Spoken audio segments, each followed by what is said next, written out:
Good evening, everyone. I'd like to welcome everybody to the April 27th, 2022 regularly scheduled Board of Education meeting.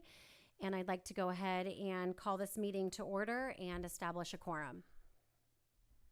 Board President Sarah Hines? Yes. Board Clerk Tess Arthur? Yes. Board Member Seabury Nakbar?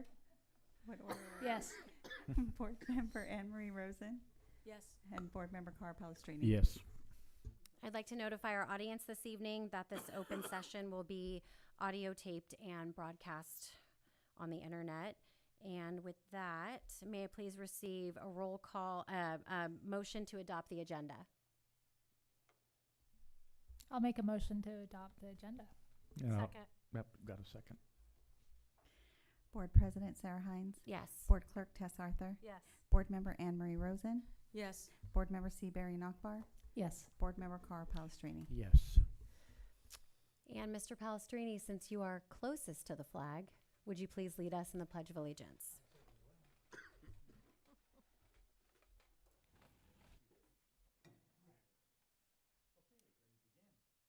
I pledge allegiance to the flag of the United States of America and to the republic for which it stands, one nation, under God, indivisible, with liberty and justice for all.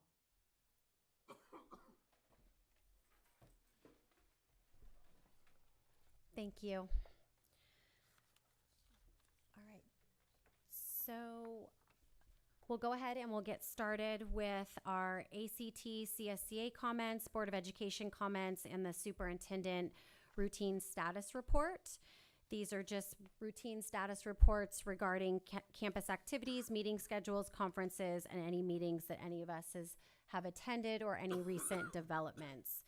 So sadly, this is our first meeting without Hannah Philly, so we'll miss her this evening. So we'll roll right into our update from the ACT President, Mr. Bill Schreier.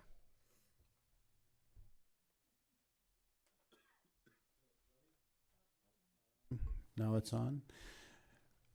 Well, I'll start with the poetry slam last night that I attended at the high school, which was amazing. I don't know if any of you were there, but always an amazing show. And Dale DePilatus and Lily Owens should really be commended for their work. It's one of the best things that we do. Second of all, we're going to be starting interest-based bargaining tomorrow with the CCSA and management folks. Looking forward to that. And then one thing that I want to say, just because I'm a bit of a gadfly, is, I was thinking about the surveys that we do, and I swear we've done more surveys in the last 2 years than we've done in the prior 20 years. And it's almost like death by survey. So that's one thing. The other piece is we're using them presumably to guide policy. And surveys are not something that just anybody can do. I've yet to see a survey done here that has a margin of error even reported, or how is the sample obtained. So I really encourage the board to, consider all these surveys, and second of all, when we do them, just how valuable are they? Thank you. Thank you for your perspective, Bill. Appreciate that. Do we have a representative from CSCA for an update this evening? No. Okay. So we'll move along to Board of Education updates. We'll start with Mr. Palestrini. I'm going to keep it real short. Watching Carmel High baseball and softball. I'm talking to the Sandpiper up there. That's a school newspaper. And other than that, I'm going to pass it on to Seabury. I have just a couple quick updates as well. I was dropping off my daughter last week on a Wednesday, a little bit late, and I happened to run into Mr. Morgan, who's a fantastic principal. I mean, all of our principals are great. But I was chatting with him, and he said, "Hey, are you free in the next 15 minutes?" And I said, "Sure." And it was Mr. Pat Stidali's retirement acknowledgement, which I'm so happy to be a part of that, or that I was a part of that. He is again, we have fantastic teachers, fantastic science teachers, but Mr. Stedelli has personally been involved in all three of my kids' education, and I cannot say higher praise for how he makes science. I'm a science person. It's really hard to make science interesting for kids, and he has nailed it, and he's going to be greatly missed. And I wrote him a little email, but I want to make sure that he knows that he has deeply impacted my kids in terms of their wonder, curiosity, and love of nature. He gets kids outside doing hands-on activities, and he will be greatly missed. And thank you for, I think it's like 35 years of service. Yeah, so quite a great acknowledgement for someone. And then I just wanted to briefly comment on, like, I didn't realize the process until I was on the Board of Education, what the process is. And with the consent calendar, I think it's just good for the public to know, and then any items on the agenda in general, that, you know, we receive the agenda and we look at all the items and we make questions on them. We write questions, you know, we go thoroughly through them, have a lot of questions, and sometimes we bring up those same questions in the public meeting so the public can hear. With items on the consent calendar, it's generally, we do ask a lot of questions, but there's not room for back and forth discussion, which is the whole purpose of the consent calendar. So I did just want to acknowledge that there were some questions that were brought up by the public that were written to us via email about some of the consent items, specifically some of the contracts that we're moving forward with for some of the parking issues and other things along those lines. And I just want to make it clear that we don't rubber stamp those. We take time to really read through and ask our questions and acknowledge that there's a lot of process behind this. And so one of the questions that was brought up is, like, is there going to be an environmental impact on this study? And the answer is no, it's just a study. And another question was, is there going to be opportunity for public comment? And the answer to that is yes, there's always opportunity for public comment during that process that is taking place, the EIR process. So just want to acknowledge that and make sure that the public knows that, you know, we really do look at the agenda, we analyze agenda, you know, we take a lot of time, and it might just seem like we're rubber stamping things, but we really aren't. There's really definitely a process behind that. So I just wanted to acknowledge that. Yeah, thank you.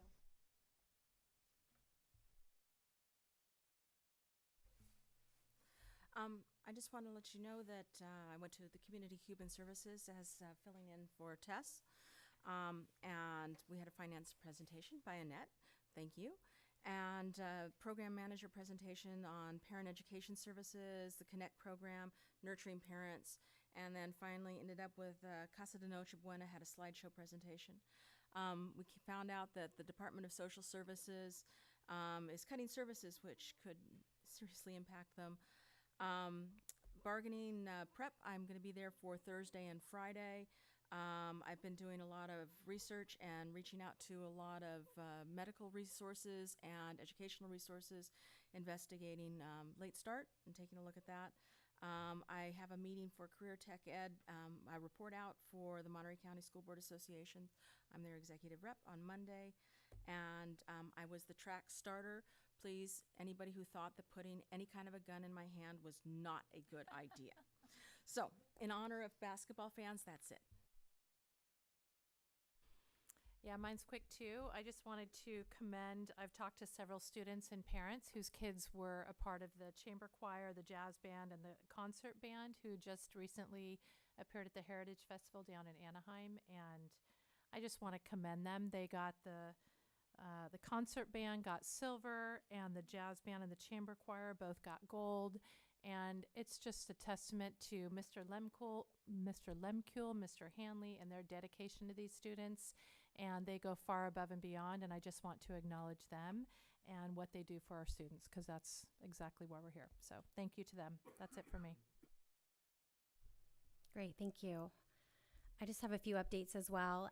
First and foremost, I know that so many of our CUSD families and staff and teachers participated in the Big Sur Marathon last weekend. So I just wanted to give a shout out to all of them. There's just too many to mention specifically, but we're all so proud of you.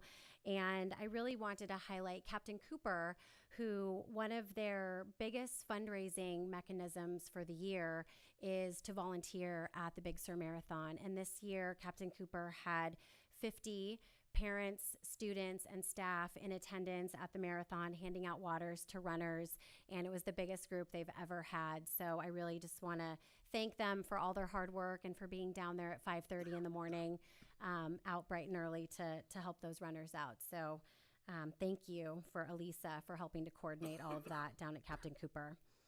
I also want to acknowledge that all of our sites are getting ready right now for graduations and open houses. So I know there's a ton of work going into that. I know that the Board of Education is looking forward to attending many of those events. So we're looking forward to seeing all of you out there. And I do want to send my regards to Mr. Stadelli on whatever his next path in life might be. He was my science teacher at the middle school. And I don't know if that dates me or him or the both of us, but regardless, I just want to let him know that I've been thinking about him and I wish him the best. And last but not least, I want to thank Seabury for providing some clarity to the public about some of the behind the scenes processes that happens with the Board of Education once we receive these agendas, even such as this evening where it might look like there's not too much on the agenda. It's not as hearty as some other agendas have been in the past.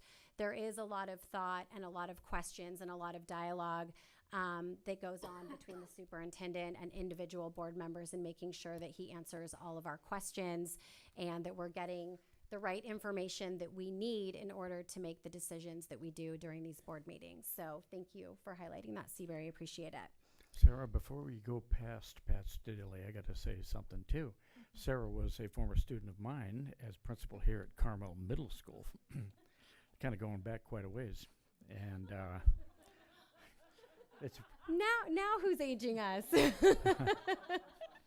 guess it's appropriate that we're talking about the Padre tonight because there are those that claim I made the trek with him from Southern California. But the deal with Stadelli is, I got to tell you, I've hired a lot of people both here and at the high school, and he has to be one of the very top 5, that I've ever met. And when I interviewed him, it was pretty funny because he'd borrowed a suit, and he's kind of a skinny guy, and the shoulders were like down to here, and he looked kind of ridiculous, but he was really funny in the interview. We didn't have a lot of stuff in the classrooms. He pointed out to me that he was the president of the Scroungers Hall of Fame, and that was true. But I'll never forget on back to school night, his first night, we'd bought new textbooks, and we hadn't had a chance to talk much, but I remember him taking one up and holding it in front of the parents and going, "This is a paperweight. We don't need this." And I'm thinking, well, there goes $3,500 down the drain. So from there, though, the habitat over there, all the trips, lava beds, desert trip, and all of the fun, the drama, the Renaissance fairs. I mean to tell you, he was, I believe, named one of the teachers of the year. And I don't know if somebody's going to mention that, Ted maybe, or somebody, but, he's irreplaceable. Thank you. All right, Ted, I'll pass it off to you for your update. Thank you. Yeah, we have had a busy week with local winners, and we'll be celebrating all of them next week. We had 3 classified employee winners for the county. Carolyn Sinclair out at Cooper in the Health and Student Services category. Elaine Eldridge here at the middle school in the Clerical and Administrative Services category. And then Dave Klein in the Transportation Services category. So I believe there's 9 categories and 24 districts in the county. So our district brought home a third of all of the classified categories. And then in the Teacher of the Year, Pat did win for the middle school. So I believe there's 4. And we brought home one of those. So we'll be celebrating all 4 of them Tuesday or Wednesday night at the county meeting. And then to my left, Trisha Zarevich won the Confidential Employee of the Year award for AXA Region 10. So we'll be celebrating her on Friday. U.S. News every year puts out their best high school rankings, and no surprise, Carmel High continues to land on that list every year, and they did that again. I had a good visit this morning at Cooper with Sarah. As you guys know, I'm starting to do some joint visits with board members, try to get out into schools with the board members this last month or so, and Sarah and I had a good opportunity to walk around with Elisa and see all the great things that Cooper continues to do. And then I'll be out at Cooper again next week. They're our final budget road show, so we're continuing to make it around to each building, and Yvonne and myself and Craig and Jessica, and just go over the budget so that all of our employees know exactly where our money comes from and where it goes. Great, thank you. We'll move on to agenda item F. This will be public comment on non-agendized open session and closed session items. So this evening, any members of the public attending this meeting may provide public comment on any of the items I mentioned. The board is committed to maintaining a respectful and productive environment that fosters a culture of civility where we can all feel comfortable and safe to express ourselves. So I would please ask that you act accordingly. The board does welcome your comments, and we will go ahead and get this started with number 53. And if you haven't grabbed a number for public comment, please do so. Well, good evening. I'm a member of the County Board of Education, and I like this. So I'm going to keep that in mind. But the reason I'm here, I'm John McPherson, and I am in my second week as the Interim Executive Director at Me Earth. So I started last Monday, and am really excited to be here. I wanted to come and introduce myself and to make it clear that from what I understand in my discussions with the board before I came on board, the true mission of Me Earth is to serve the students in the community of the Carmel Unified School District. And so that's something that I as executive director and working with the board is going to put a great deal of focus on. It's great when we can bring kids from other areas who don't have the opportunity to experience such a wonderful place like the Habitat, but the foundation is working with the school district and the teachers to make sure that we are using that facility and that habitat to the highest potential for the students of Carmel Unified. I am just one of the newest members.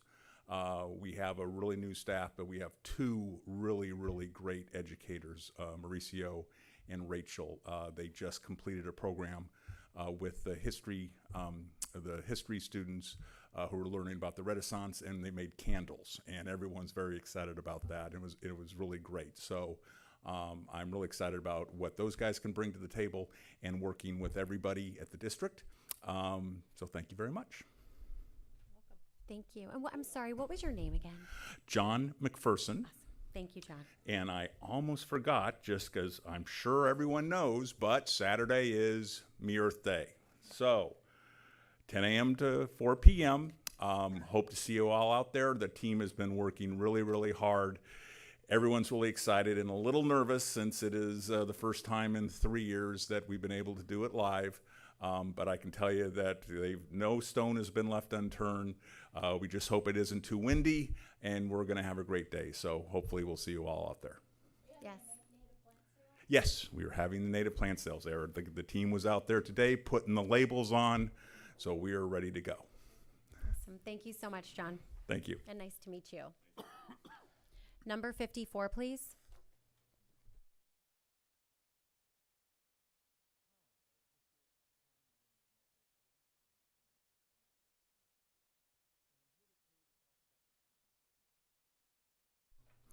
Could I get a bit more time? Sorry.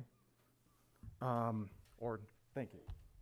My name is Michael Olum. I'm a new parent in the Carmel River community, and I want to talk about the health of the community. A very frustrating moment this last year was when my wife's emails and another parent's emails were included in the Carmel Public Records Request Act. They were requested by another parent in the Carmel River community, and as a result, these emails were published online. It's a hell of a welcome as a new parent in this community. Mid-April, I was hit by another PRA. In these documents, I read an email by Maho Spencer, the Carmel River PTA president, to Ted Knight, our superintendent, discussing the father-daughter dance. In this email, Maho describes a meeting on January 31st, discussing the school's attorney's concern about this dance. Maho claims Ted shared a strategy to fight back against activist parents, including to get public records requests on their emails, take to social media, and rally the troops to stand up against these parents. Maho also describes hearing from an attorney about the concerns this dance would have. Mr. Knight did me the courtesy of meeting. We've spoken, he denies its accuracy, and I believe him. He does state that the PTA asked what they could do to respond, including if they could file these requests. My concern when I first read this email is that the PTA had encouraged a PRA on my wife to be filed. I've also spoken with Maho Spencer. She agreed to meet with me despite my intemperate email. I asked if she knew or if she was responsible or if she knew anyone who had. Asked for my wife's emails. She denied it. I appreciate that. I am concerned about the rhetoric used in these emails. My concern is that the rhetoric from our leaders leads to parents harassing parents. In Maho's email to the board, she complained about the opposition and about being betrayed by Ted Knight when Mr. Knight sent out an email about listening to our children and appreciating empathy. Principal Martin, in his communication about the cancellation, referred to the decision pretty positively, but he did say it was about a small but vocal group of parents. Social media accounts run by the River School PTA work to amplify the blame placed on these parents who never requested to cancel the dance, but only to change the name. I've heard stories from other parents about their children being bullied as a result. I believe that this is a choice that has been made to rally parents to attack parents. I don't like that. I think the community here is comprised of parents. I believe any situation where the end result is parents attacking parents is a failure of leadership. I'm asking that the PTA does better. I'm asking that they explain their decisions better. And I'm asking the board to consider the tone that the community needs at this time. I hope everyone else is more positive than I have been. I do appreciate your time and listening. Thank you. I would like to briefly respond regarding the comment about the PRAs being posted on the district website in terms of rallying parents to attack other parents. So in my brief response, I'd like to let the public know in transparency here that the discussion around posting PRAs to the district website has happened long before Mr. Knight came on board. It was a discussion that Dr. Del Varga had with the Board of Education, Tricia Dellis also had with the Board of Education. So this was a strategy that was ultimately going to come to fruition. It just so happened that under Dr. Knight, we had the resources and the infrastructure and the strategy to do so. So by no means was there any intent by the Board of Education, Dr. Knight, Jessica Hull, anybody else who has engagement with the PRA process. Was there any way that we were going to promote parents attacking other parents? So in the spirit of transparency, I'd like to let you all know that that's where that idea has generated from. And hopefully that helps ease any concerns of who was prompting the posting of the PRAs on the district website. And I understand, and I'm not blaming that process, and I want to be clear. Thank you. Number 55.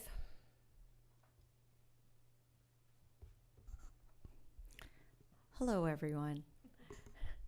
My name is Annette Yestack, and I am running for the Monterey County Board of Education for Trustee Area 1, which covers all of Carmel Unified, all of Big Sur Unified, Pacific Grove Unified, as well as about half of the city of Monterey, which is part of MPUSD, Monterey Peninsula Unified.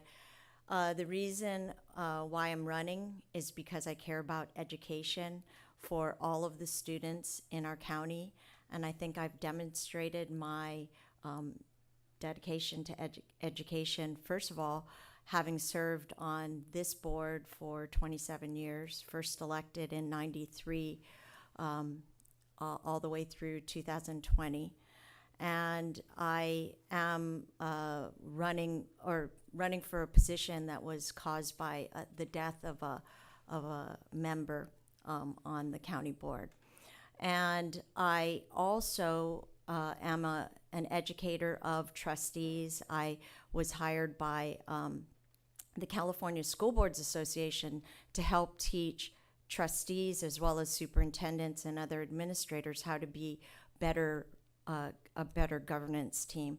And finally, in my day job, I work mainly with school districts in Los Angeles County, helping them with their bond issues and other types of financing and on their budgets.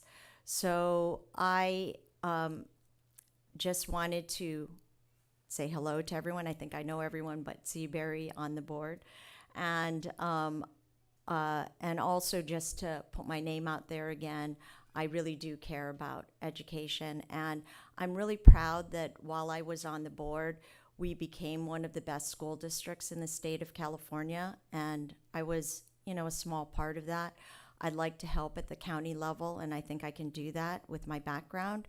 And I'd like your support. So my website is www.yestackforschoolboard.com.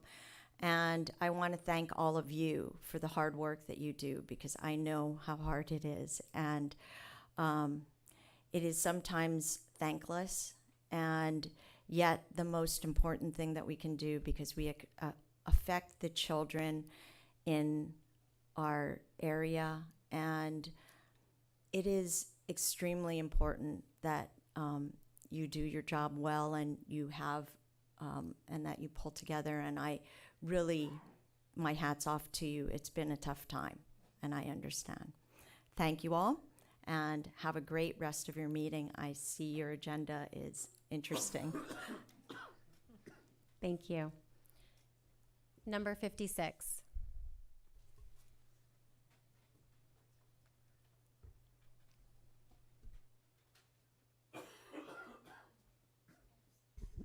Thank you so much. Good evening, everyone. I've prepared some brief remarks. My name is Tristan Mabry, and I'm the father of 2 teenagers in the district. I'd like to talk about late start, specifically the California Bill SB 328 that was signed into law 2.5 years ago. 2.5 years. So first, let's agree it's a good law, and it was passed for a reason: the physical and mental well-being of adolescents and teenagers. Were there opponents? Yes, but there were also opponents when government tried to pass other important public health measures like seatbelts or wearing masks during a pandemic.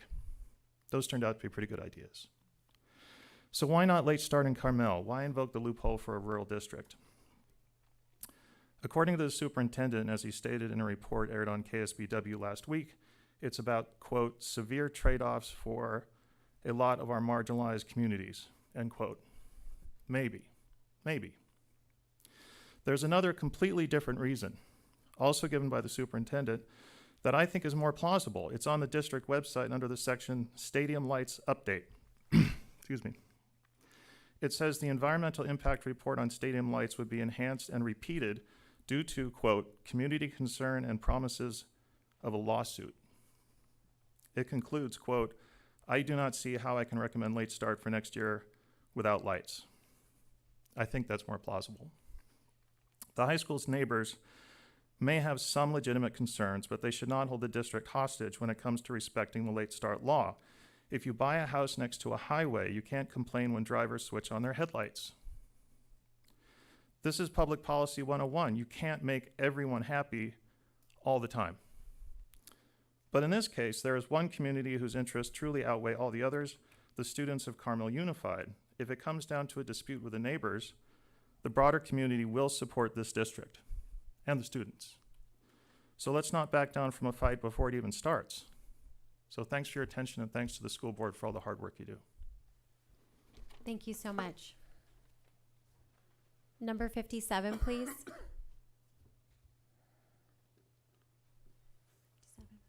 58.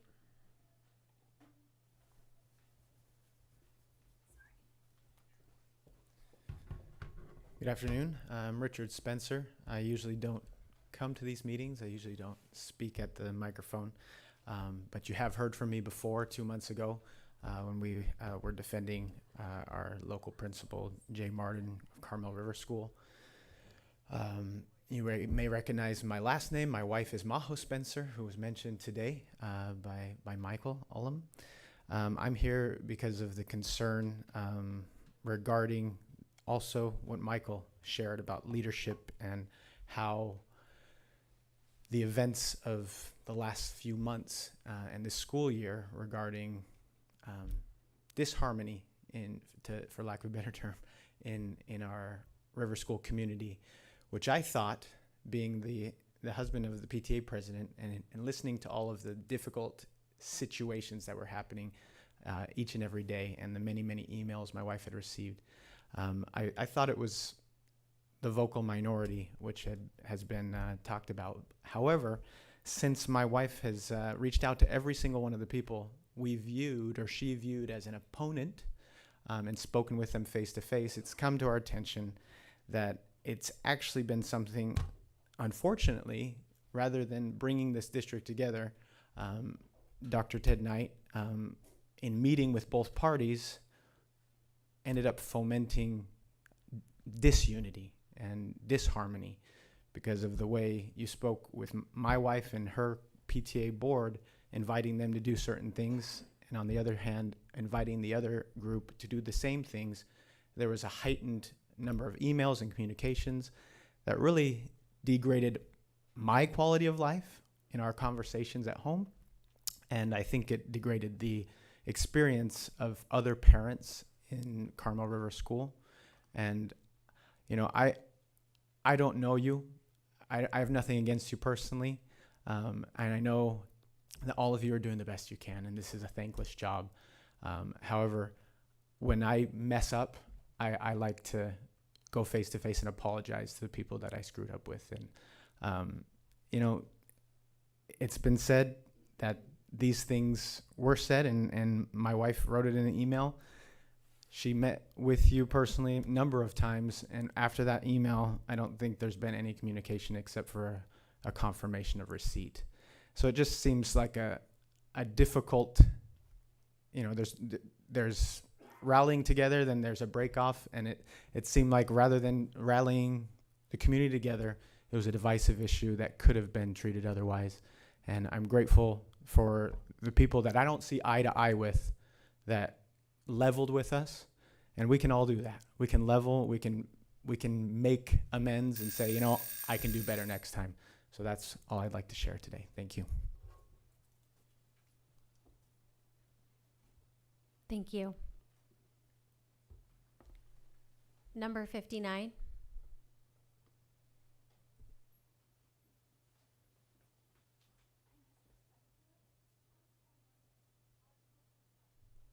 Is there number 59? I think that was the last ticket.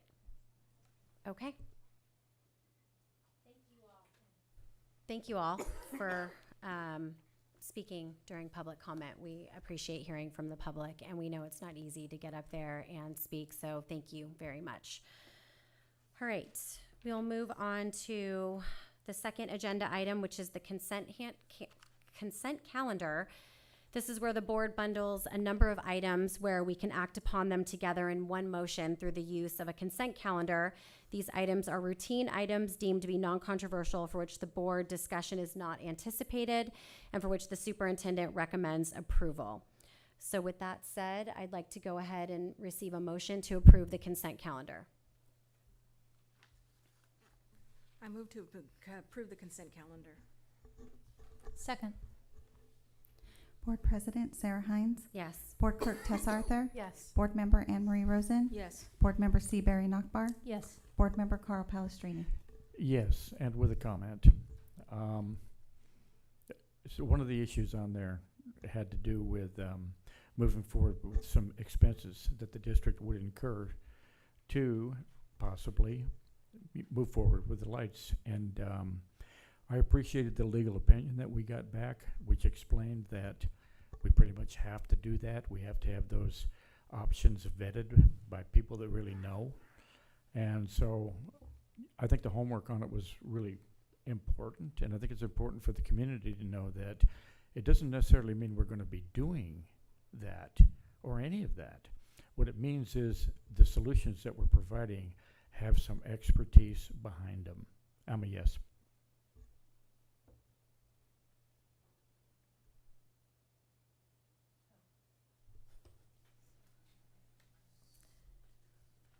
All right, moving on to agenda item 3. This is our action, discussion, and information item. So agenda item 3A, this will be an information only item, and this will be our discussion around late start.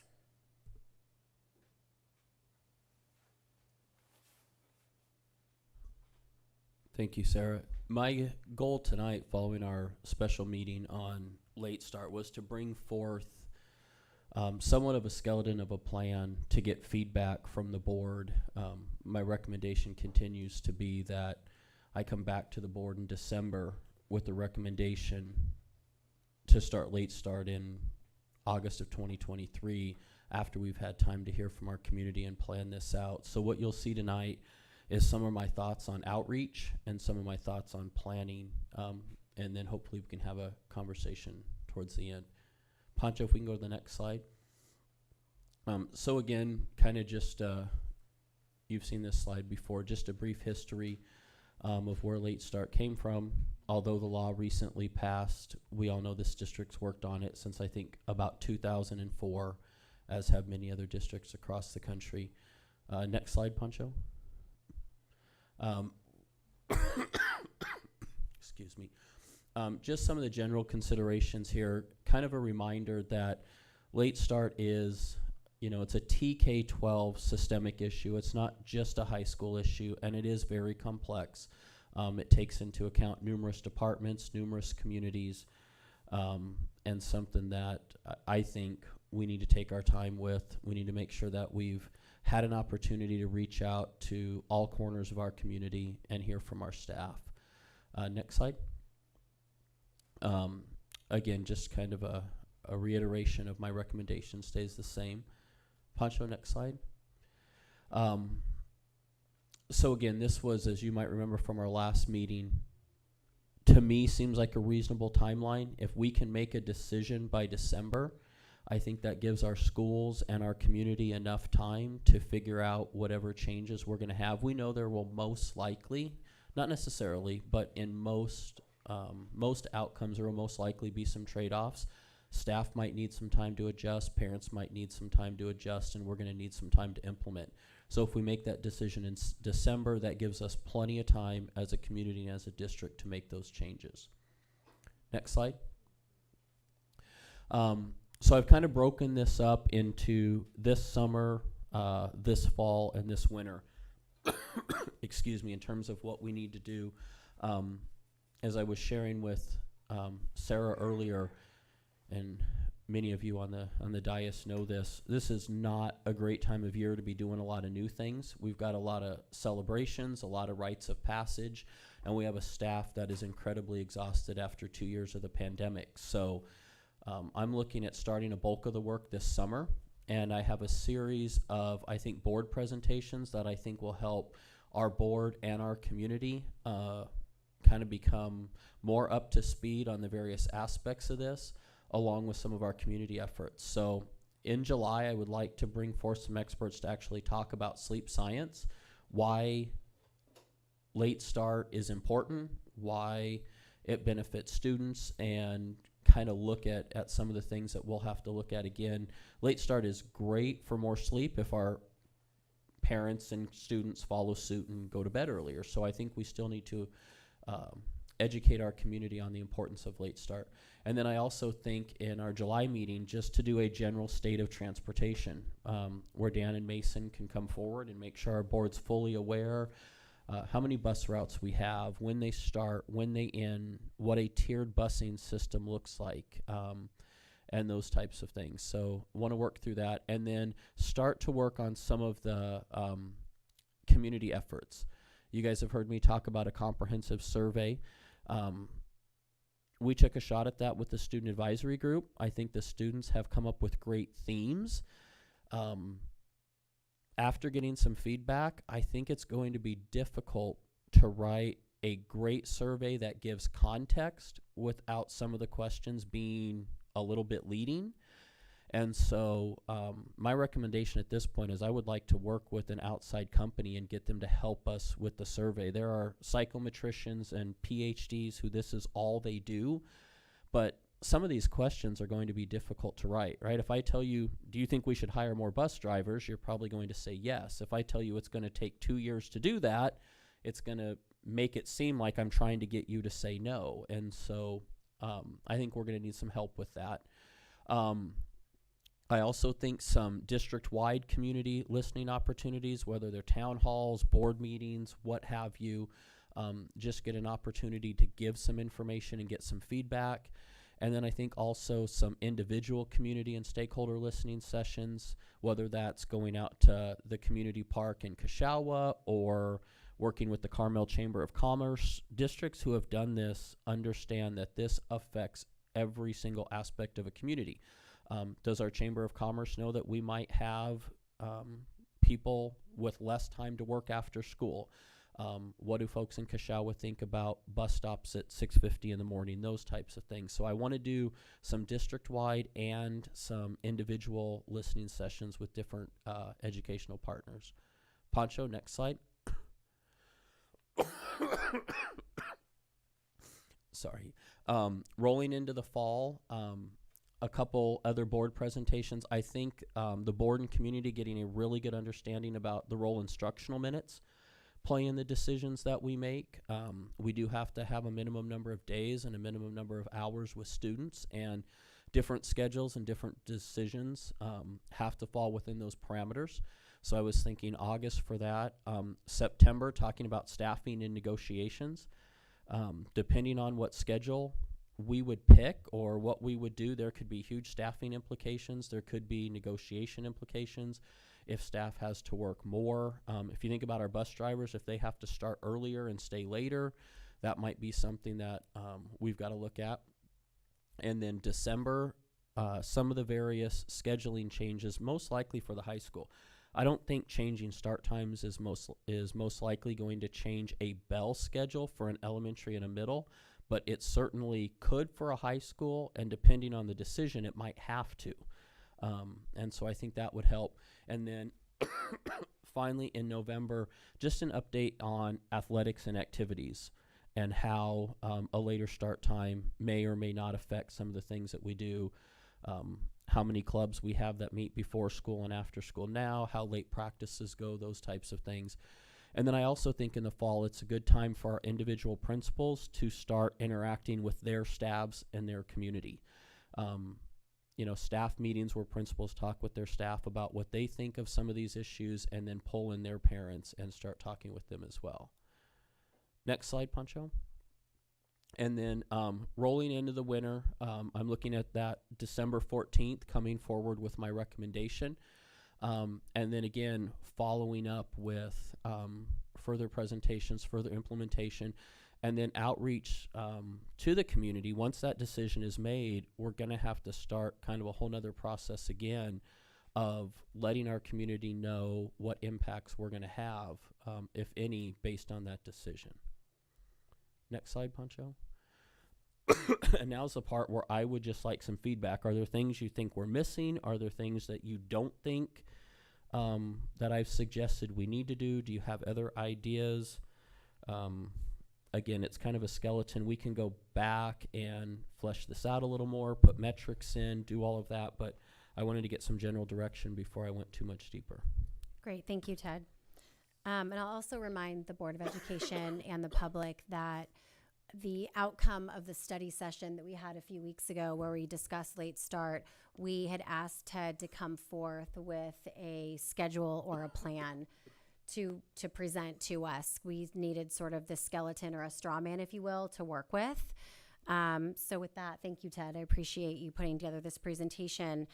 So we'll just go around here. I know a lot of us have individual questions or ideas or thoughts on next steps. So I'll go ahead and start with you, Carl.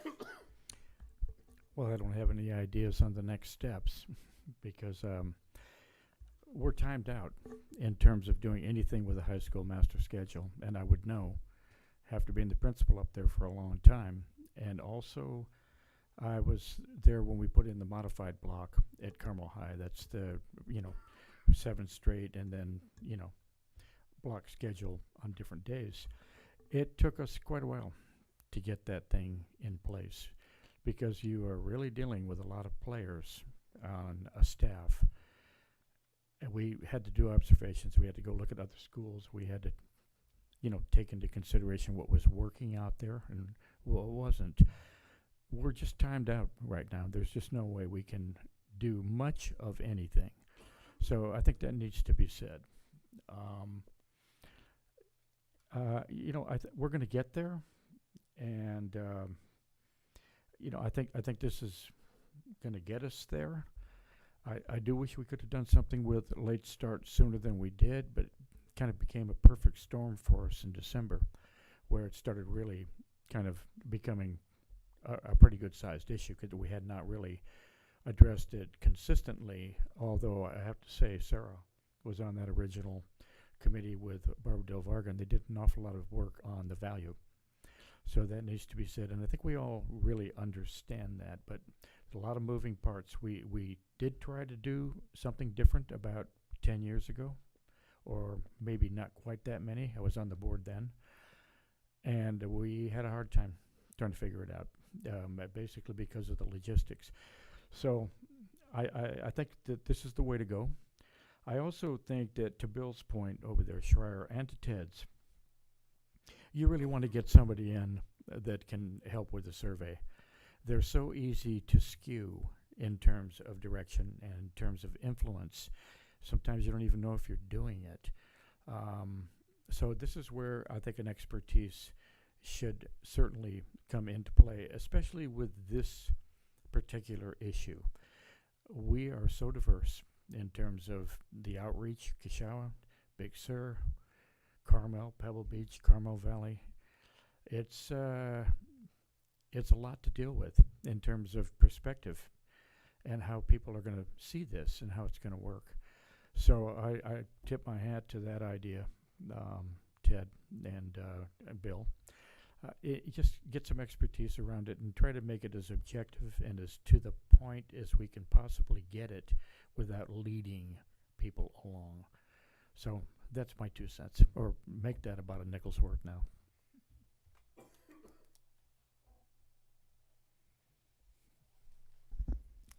So I have a couple questions. I know that many of us are wondering how Monterey Peninsula Unified School District was able to pull this off. They're a much larger district. They have many more marginalized students. So I just would like you to address that. I was wondering, did they hire more bus drivers? Did they get more buses? How did they adapt to this? Yeah, I can address that. And I've gotten an email or two, as I know you guys have, on some of the different districts. How did PG do this? They're like 4 square miles. How did Monterey Peninsula do this? They're like 60 square miles. We're 600 square miles. I've had people ask, how'd Salinas pull it off? Well, they're a high school only district. My understanding with Monterey is they didn't change a single bus route. So technically, could we late start for every high school kid next year? Yes. But then every kid who rides the bus would be sitting out in front of the high school for 45 minutes every morning. And I tend to believe, and I think I've been very clear with this board the year or so that we've known each other, that I'm about each and every student. And I can't recommend bringing forth a recommendation to you that follows the sleep science for some kids and not for others. I think we can figure out how to follow the sleep science for every kid, but we got to figure out how, and I've got to figure out what this community is willing to trade. But as it sits right now, those kids, I'm guessing, I don't know Monterey Peninsula, but what we've been told is they didn't change their bus schedule. So the kids who ride the bus, they're not sleeping in any later. Can I ask a follow-up to that, Seabury? I'm sorry to go out of turn, but I think it sort of goes along with what you and Carl had stated. So I have a similar question, but stated a little bit differently. So the last 7 weeks of school at Carmel High School, there are 4 different bell schedules. So there's the regular schedule, there's going to be double block days, all 7 period days, and then there's a completely different schedule for finals, all without disrupting our bus schedule.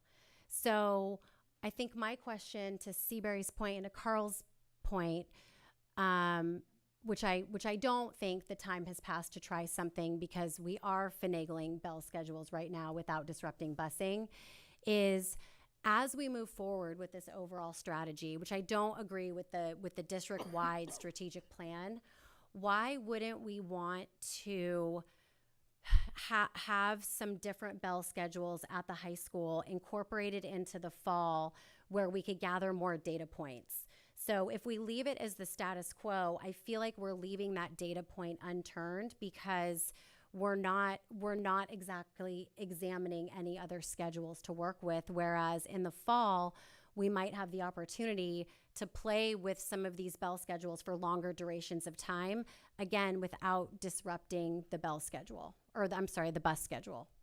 So I can answer part of that, why John and Dan make their way up here to answer the specifics. But I think when you say play with the schedule, we can't forget that's playing with families, right? Because some of us may be able to take our kids to school on 8 o'clock one week and 9 o'clock the next week and 8:30 the week after that.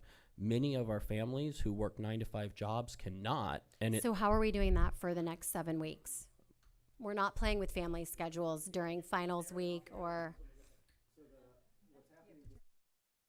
All right, what's happening this week is we have what's normally a Thursday schedule is happening other days of the week, and what's normally a Wednesday is happening different days. So if on a Thursday, we pick up the middle school, we go to the high school, we get to the elementaries. And the thing that's different about that day is you're actually at the elementary schools before the bells ring. So if you look at our bus schedules, you'll see some bus schedules that have 3 different drop-off times in the afternoon. And it's really based on what time the high school is dismissing. So if you move that, let's say you put a Thursday schedule for the high school on a Wednesday. Now you're taking those middle school students to the high school. They're going to sit there for 45 minutes, and then they're going to wait and get to the elementary site even later.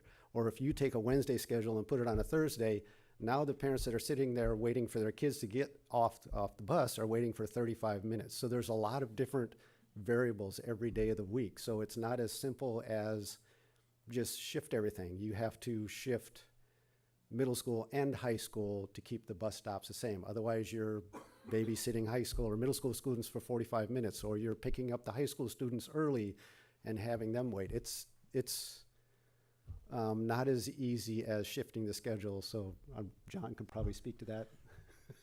So I'll talk about what happens when they show up to school. So in our the next few weeks, you're right, we do have a couple of different versions of our bell schedule.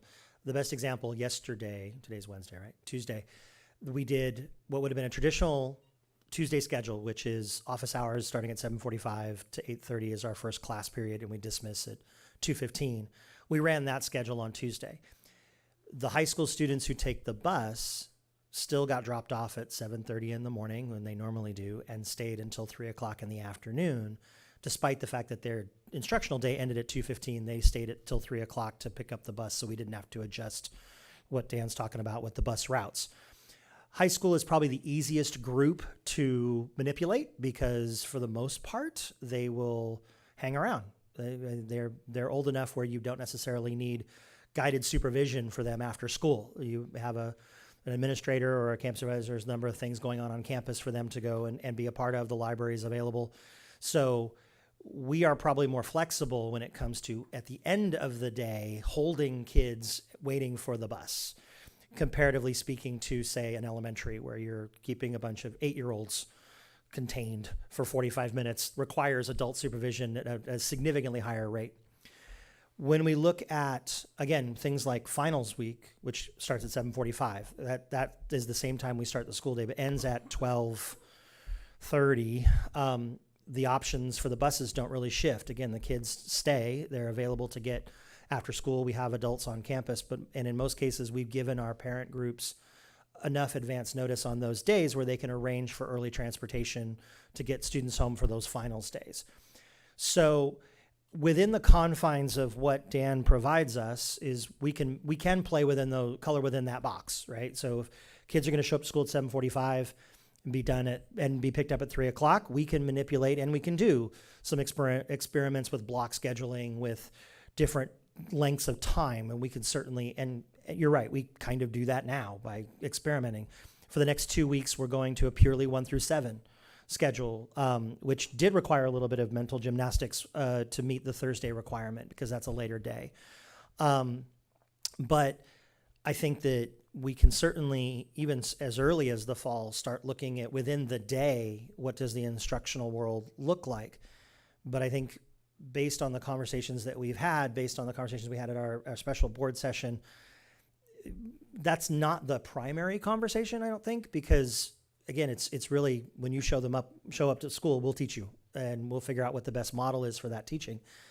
But I think there are some other creative means that we can do in terms of supervision with our students, particularly in the afternoon.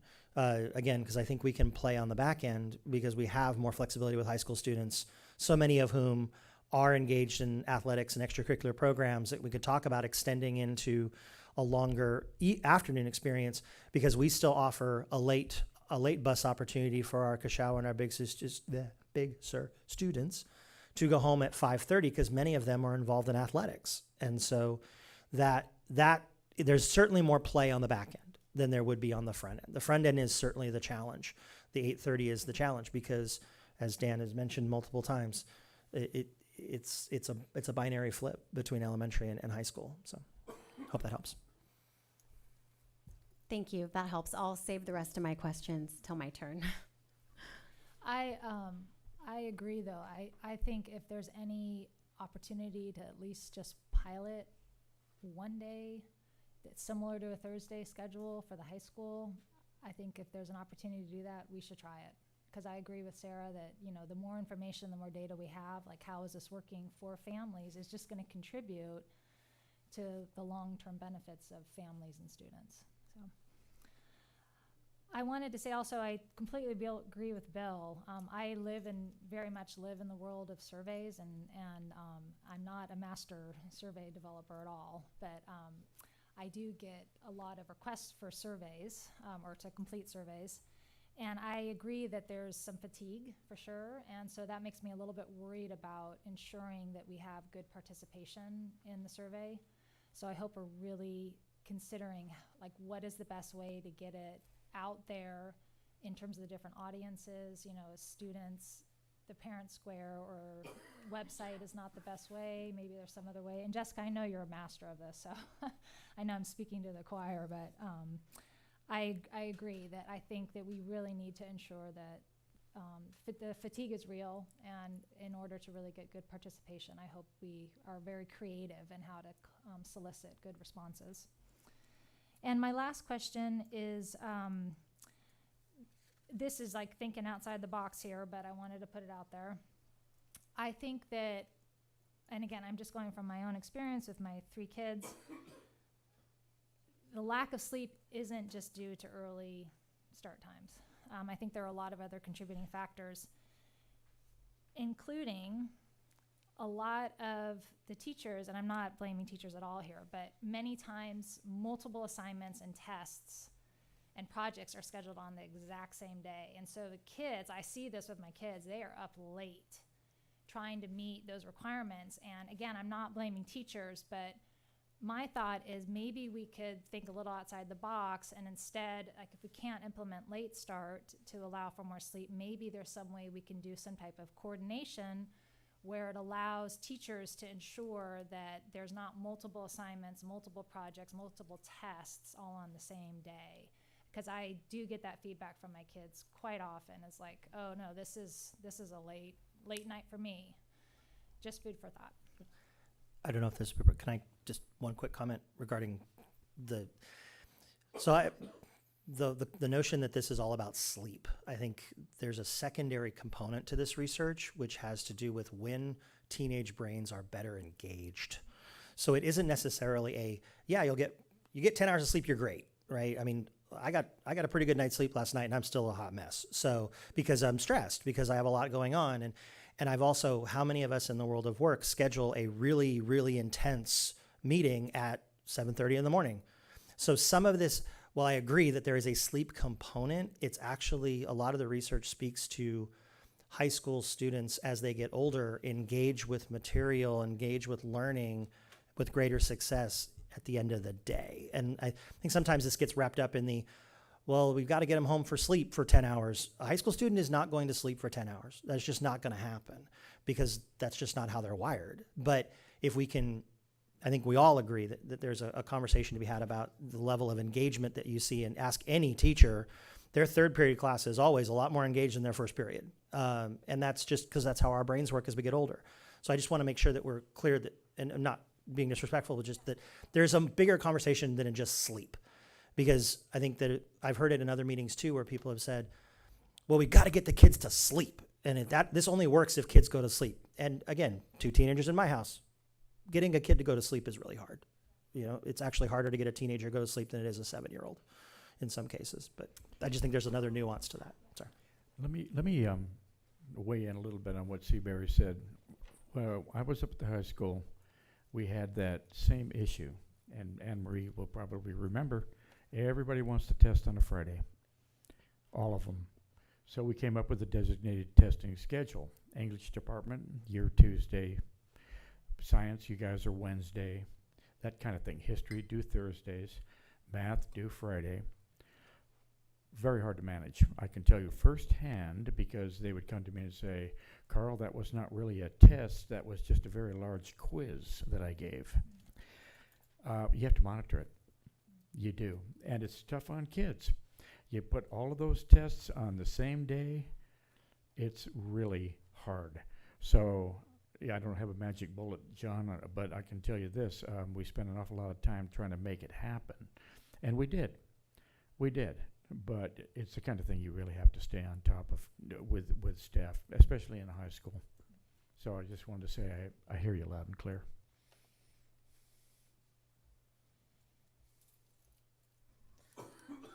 Okay, late start has been keeping this board member up very late. I have been reaching out to, I come from an academic background. I have 2 academics that are my children. I deal with academics all the time. I reach out to them first. So I went out and I reached out to the people that I knew. I went to medical, research universities. I talked to people at educational universities.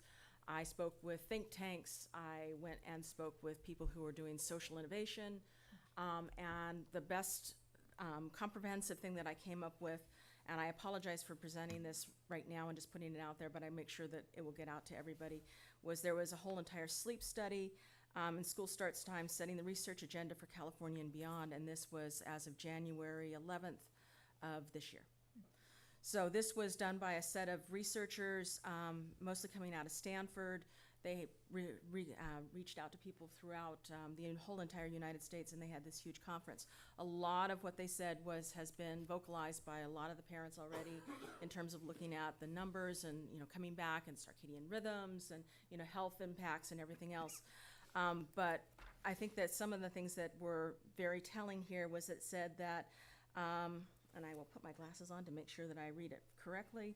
The studies show that academic benefits, including improved graduation rates and better grades and test scores, are disproportionately greater for those students of lower socioeconomic status and for those disadvantaged minorities. Homeless and students who frequently change districts, highly mobile students in later schools also appear to have statistically greater likelihood of remaining in school and graduating.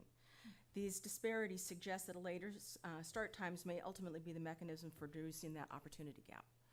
So it's working really well, that whole entire concept, for an entire group of people who are now become focused for the county school boards have now decided that they're going to refocus towards rural schools and making it work for rural schools. So we fall into that category. So I was like, yay, I found something that will apply to us in some way, shape, or form. But it goes on to say that academic improvement in already high-performing students are more difficult to measure, especially when a ceiling effect leaves little or no room for improvement. Some of these students may deceptively appear to be doing just fine on less than 8 hours of sleep per night as evidence for high achievement and participation in sports and other extracurricular activities. So they're, in essence, saying that those kids who are already high achieving, which this entire school district is a high achieving school district, you're not going to see much bang for your buck coming back at that. But our marginalized communities and our socioeconomically disadvantaged communities will receive a great deal of respect from this. Now, this is from an entire group of medical researchers. But the people who are opposed to this whole entire idea are people who are implementing the idea. And they're looking at how do we go and actually make this work for an entire school district so that those people can take advantage of it. And that makes me want to address, or doesn't make me want to, but I feel that at this point in time I need to address it just from having been in that situation. Thursdays is already a disadvantage for those students in our outlying areas. Thursday schedule for the high school, because they are coming here at 7:45. They do not get the advantage of sleeping in. They are sitting there with nothing to do. There's no activity planned. They're hanging out for those 45 minutes while the people who are living closer in are able to get there and are coming in more refreshed. The only advantage that I saw at my 15 years at the high school and 14 years under that situation where I had a Thursday was the fact that those kids coming in actually got to go get in line to get their lunch, to get their breakfast. If they were having, mandatory breakfast or the food service, they were able to finish it before class started. Because there are certain classes, like lab classes, that do not allow food in the class for obvious reasons, because you don't want to mix food and chemicals together. There are certain teachers who did not allow food, that was their policy, in class. Those students did not get to finish their breakfast on any other day except for Thursday. So that was the one advantage that they had. So by having double Thursdays, you have to take a look at, okay, now we're gonna double this disadvantaged day, and then you're gonna be not on top of that, as John has referred to in past times, you're losing 5 minutes per class for every time you have a block day. Every single solitary time you have a block day. So every week, each one of those classes loses 5 minutes. I used to do double periods where I had Algebra 1, which is now integrated 1, and a shadow. It was a makeup class, you might say. I was thrilled when it came to block days because, well, the kids were thrilled actually, more than me. You were actually having 5 minutes less of having to deal with me because they were on a block day. They had 95 minutes with me rather than 100 minutes over those 2 days. So I just wanted to point that out. Survey specialists, having seen my kids referring to surveys constantly, a survey specialist is an absolutely wonderful idea. Going down that route, we'll make sure that the survey is unbiased. They will be coding all the information. They will be able to give us all of that information back in a form that we won't see where it is, but we will know where the kids are from. We'll be able to cross-reference, whether they're, local, how many, spheres out away from the high school they are, whether they're going to be riding the bus, what their socioeconomic status is going to be, whether they are, geographically disadvantaged, how can I say, from being at the tail end of the district. You get to take a look at all that information, and it is going to be very plain for us.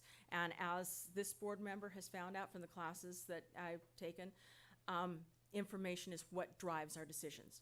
We are a policy-making body. We are taking a look at what we're going to be doing in the future. I want to know what it's going to look like in the future, and as much information that I can soak in right now is going to help me to make that decision.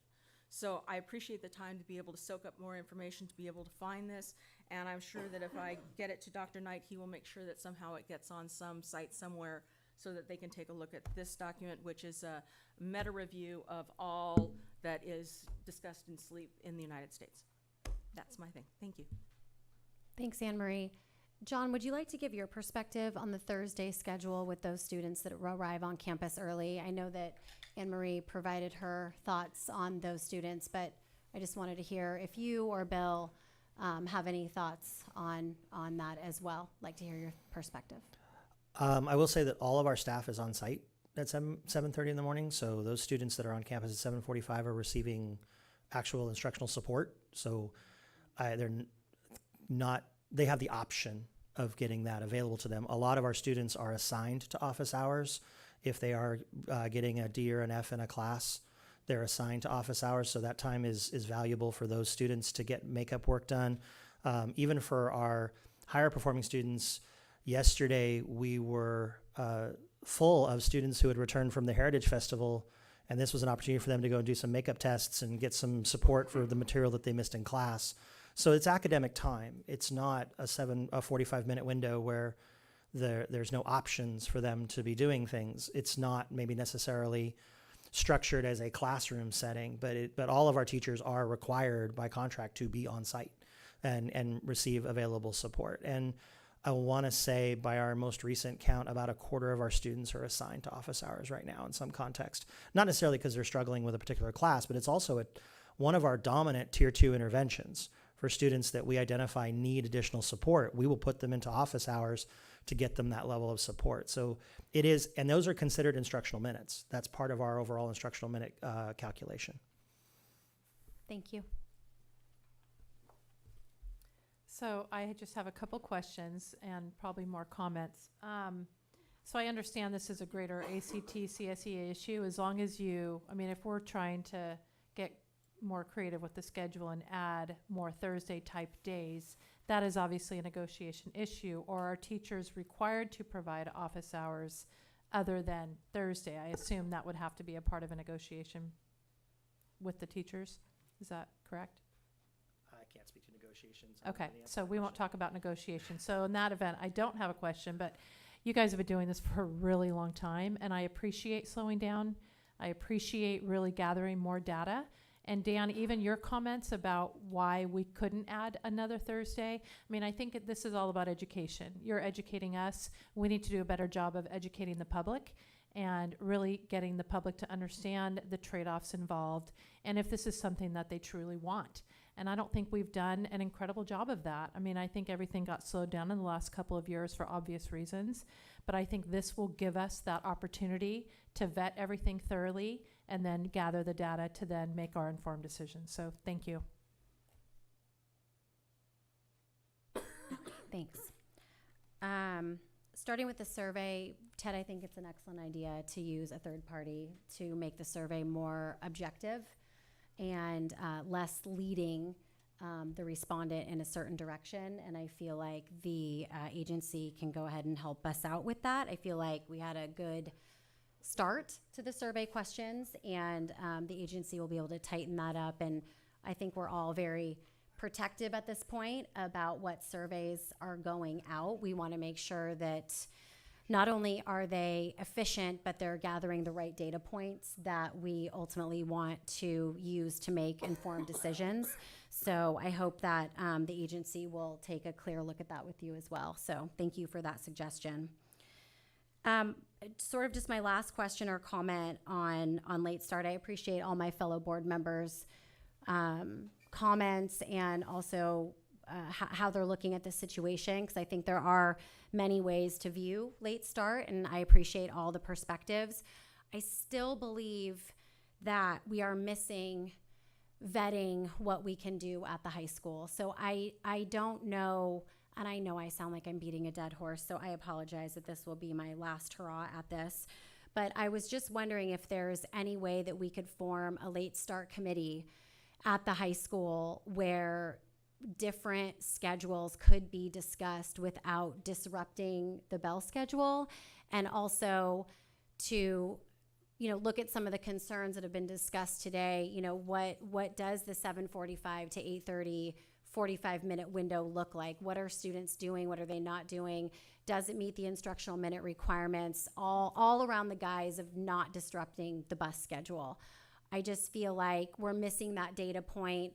when we are ultimately looking at the larger district strategy for this, we are not going to be able to let our constituents know, or our families and parents know, what bell schedules are working, which are not.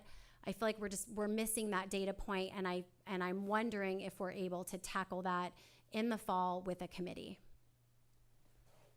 Yes. It's actually was in the mid-cycle WASC report that we submitted back in January.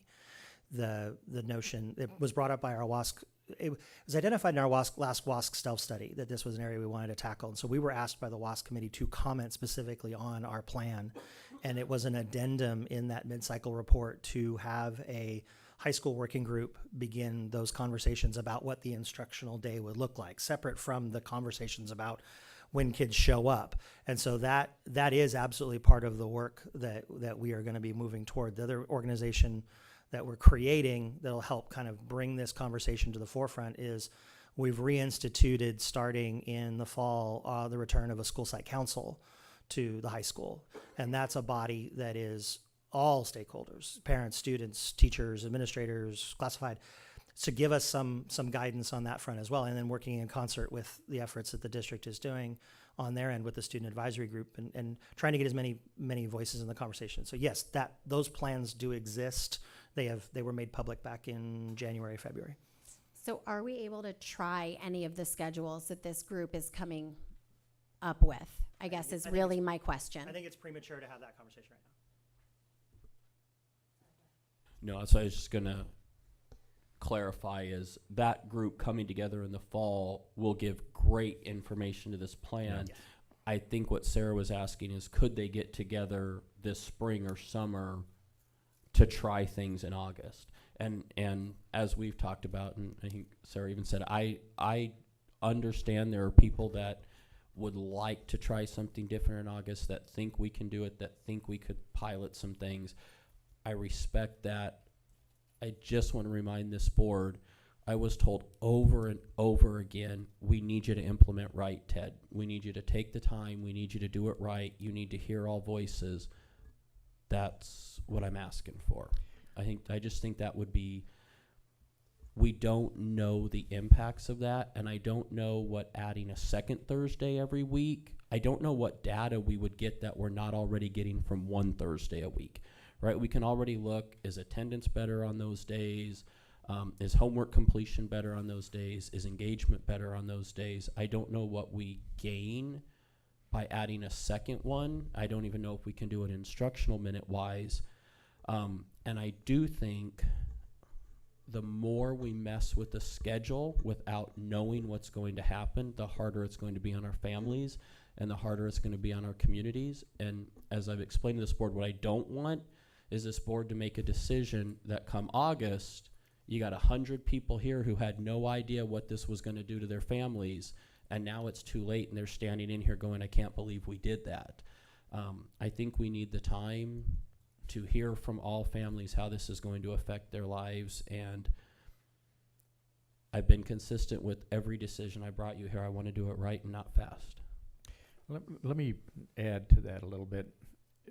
We're timed out. We are closing down, and the teachers, mainly at the high school, they're winding it up. This is not the time when you start taking on new projects and new perspectives. They're busy, especially the ones that are dealing with the juniors and the seniors. And I think I like the idea. I do. And I think that we need, as a district and as a former administrator, we need to respect the late start and try to figure out ways to make that happen.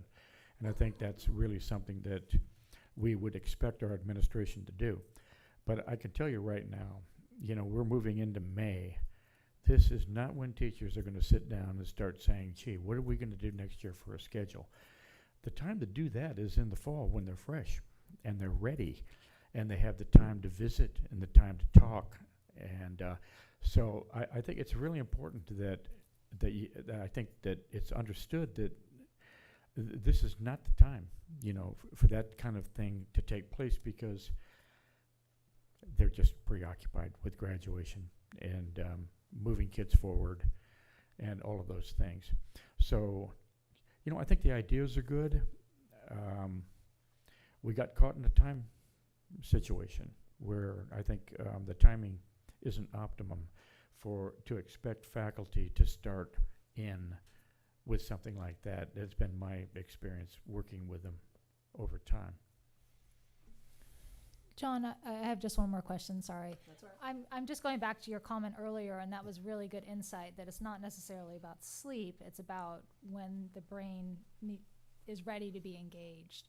Do we have any flexibility at all with manipulating our class schedule to allow for, like, the first period is downtime more consistently? Sure, there's lots of ways you can slice the instructional pie. And I think that it's really, I think this is two conversations, right? Conversation one is, how do you get the kids to and from school? Conversation two is, what do you do with them once they're there? Those two conversations can run parallel to each other. And in some ways they're going to have to, because the easy answer to the question has always been, let's just shove the day back, because that just solves the problem. And then you get into the light conversation. There are ways to re-engage the instructional day. And I think I mentioned it at the study session. There are about 12 different permutations of a bell schedule. There's only so many ways you can divide time, but you can just make based on priorities, based on what you feel is important instructionally and where you feel like you can maximize your time. Yeah, is there a conversation to be had about some models where you do a 4x4 block or an intersession where you have different ways you organize your day?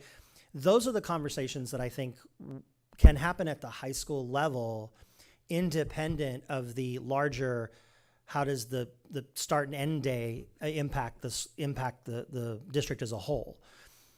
And I think those are good conversations that we began a couple of years ago that we just didn't do because the world ended on us for a couple of years. And we played, I mean, I think we've all kind of threw it out of our mind, but when we returned in April of last year, we came back to an 8:30 start time, and we started at school at 8:30 every day. And we were on block, pure. And so we did learn some things coming out of that experience. But as Dan and I were talking, at tremendous cost, because we only serviced at that time bus services to the outer parts of, we weren't even sending bus service from the valley at that point. So we had much fewer kids riding the bus to the high school at that point. And that was because we also only had about 70% of our students coming in, right? So there was a natural attrition. But we did learn some things instructionally about the value, how instructional time is used in block versus non-block or full block periods. So we do have some, it's not hard data, it's not numbers, correct, but I also rely heavily upon the professional opinion of the experts in the room, which are the teachers. And so when we sit down and talk about those experiences, not monolithic, right? Some teachers view the block as a good thing, some don't, right? There's depends on what you teach. It's different than an elementary experience where a third year class is kind of universal in terms of when they do things. So I think there are two conversations that can happen simultaneously. And I think that we can certainly look at what are the instructional options to help solve that problem of engagement, right? Where there is, you create other options in the morning that kind of bring your day forward. So the heavy instructional part of your day, you know, is in the meat of the day. Seniors kind of do this on their own, but through choice, right? They'll either try to get the empty first or the empty seventh, depending on how their life is structured. And I can tell you from experience, the number of kids who are in our offices the first of the school year going, yeah, I really need that seventh period free because I've got to go to work or I've got to get to MPC or whatever. So we can color within those lines and do that work while the other conversation, the tougher, quite frankly, conversation is we have a finite number of resources on how to get kids to and from school. How do we accomplish that in knowing that we are a relational K-12 district, that the high school is not independent of itself, right? So, yeah, and long is answer, it, sorry. No, that was a great answer, thank you. And is it unrealistic at this point to try to do that next fall? Is that, I mean, I don't want to put more pressure on teachers or you that, because I know it's been a tough year, but. oh no, I'm having a blast. It's been the best year ever. I'm having so much fun today. I was watching football. But I think that there's certainly the opportunity for exploration next year. First week of school? No, no. But even how we launched our school year this year was a different experience in terms of when kids came to school, and we took some advantages there, and we learned some things about how how kids respond to our experience. The one advantage that I would say that we have, our students are extraordinarily flexible and extraordinarily willing to go with us on this journey. That because we don't have a high absentee rate to begin with, that buys us some goodwill on the student front to experiment and to try some things.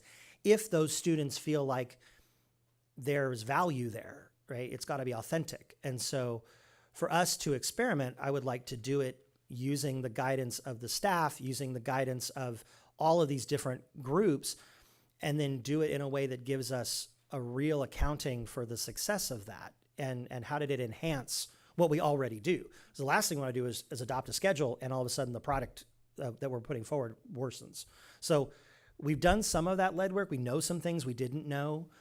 It's now, I think, bringing that to the forefront with a couple of options and getting really detailed on 2 or 3 versions that we've kind of gone, these are the things we believe in. And I trust the staff to we have a lot of really smart people who when we get them in a room, we'll start figuring some things out, knowing what we already know. And I think that really helps us because, and the other thing is it's an extraordinarily stable staff. They've been through these conversations before. It's not new territory for our teachers to have these kinds of conversations. So I think it's doable, just not right at the beginning of school, please. Well, what you've got is 2 ex-principals, that's Ted and I, and 1 current, all saying the same thing, fall. Do it when we can do it. And we can keep working this over as, if you want to, but you're getting the same message from 3 individuals that have worked in a high school a long time. It's just not the time. It's a great idea, and I really appreciate a lot of what you're saying, and I understand the interest in really trying to move forward, but I know it's just not the time to play with it. And there's a lot more moving parts to it than one would think. Well, I think, John, I did hear you say that there is room to experiment with the instructional day, and there are options to do so. I agree with you that the first week of school is inappropriate for that. But I think what Seabury is also asking is, is there room to experiment with your instructional day, after the first week of school, or, what is that right time? Because I feel like you've stated that it could be an option, and again, not trying to disrupt any busing, but just literally looking at the instructional day. And if we can try out something to get that data point, because I really believe that moving forward with this district-wide late start strategy and without having those data points, I think that's a miss.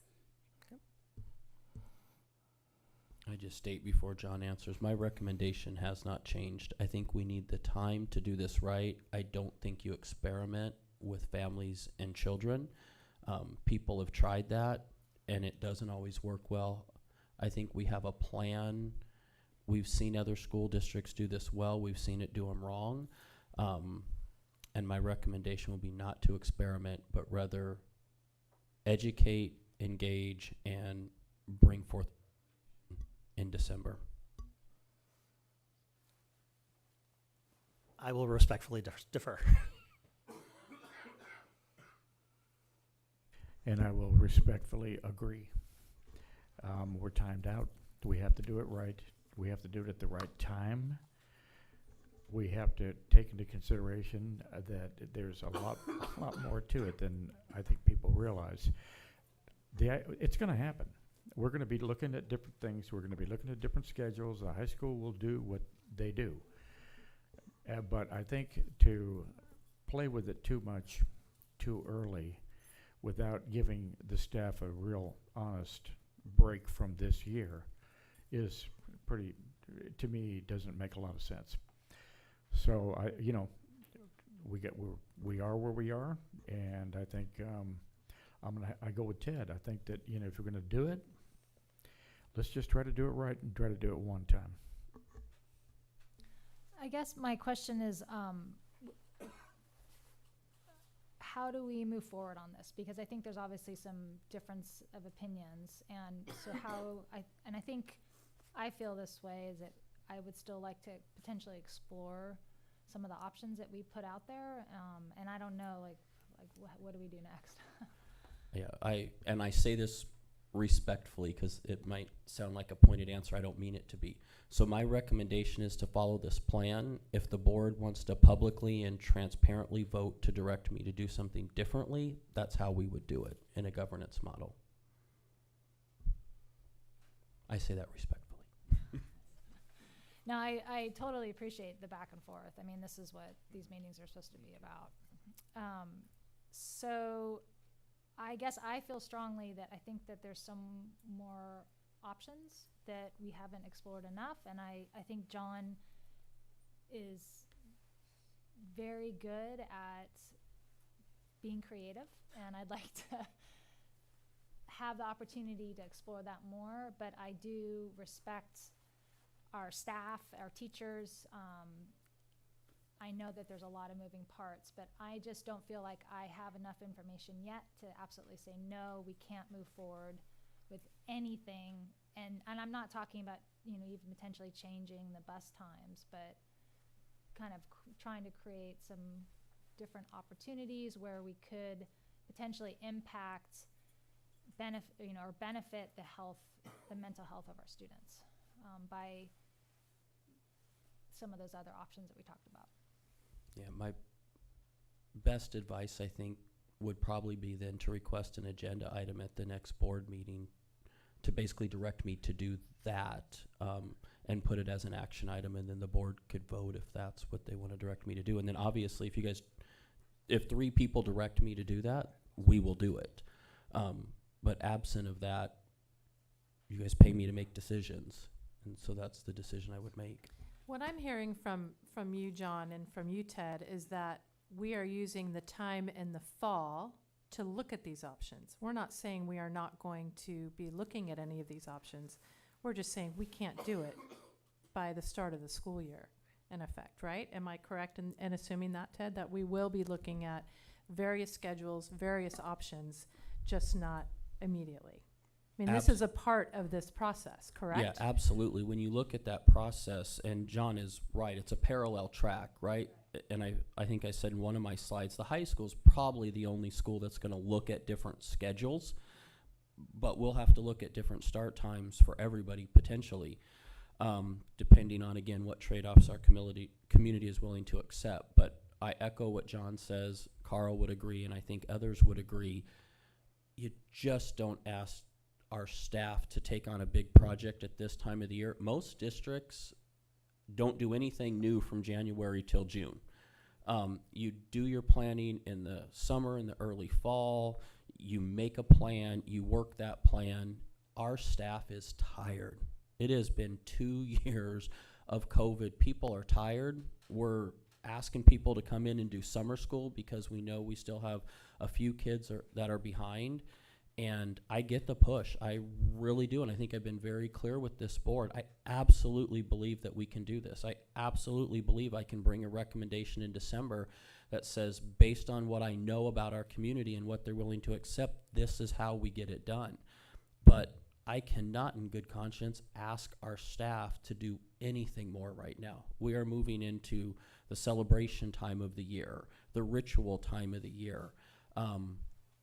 And I think it would be a huge mistake, as much as I value the want for that.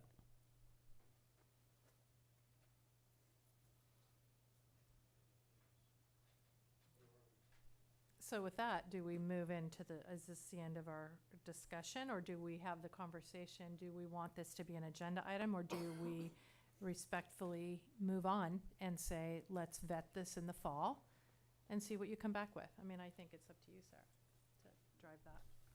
Well, I think as a board, we agreed that late start would be a standing agenda item at these board meetings. We agreed on that, I don't know how many meetings ago. So it will land on the next Board of Education agenda. Where that takes us, we can continue this discussion, Seabury, if you'd like. And I'm sure John and Dan and others would be happy to continue answering questions and continue to have this discussion if that would be helpful. So sort of a part B. How does that sound to everybody? I would I just say that. personally- oh, sorry. I would just say if that's the case by our next agenda planning session, I need to know if the will of this board is to make that an action item, because they're information only items until December. If you want to vote to direct me to do something different, I think there needs to be clarity that that's an action item versus an information only. I would make the recommendation, instead of it being an ongoing action discussion information item, that it be just part of the superintendent's update, because this is going to bury the district if we have to continue to have these conversations when it can just be an update to the board.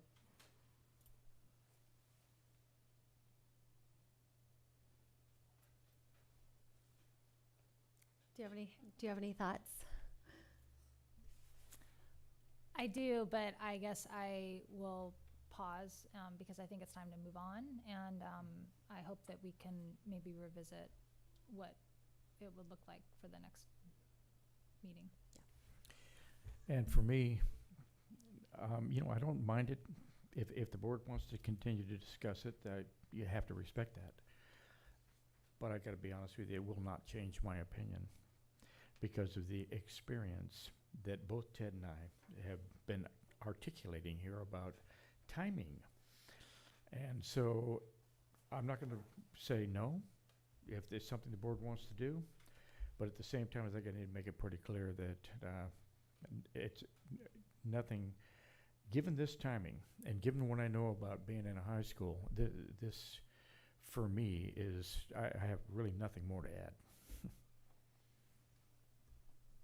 I just want to add a brief something, that looking at the terms looking at versus implementing, I am very interested in looking at different ideas, any ideas that are coming up.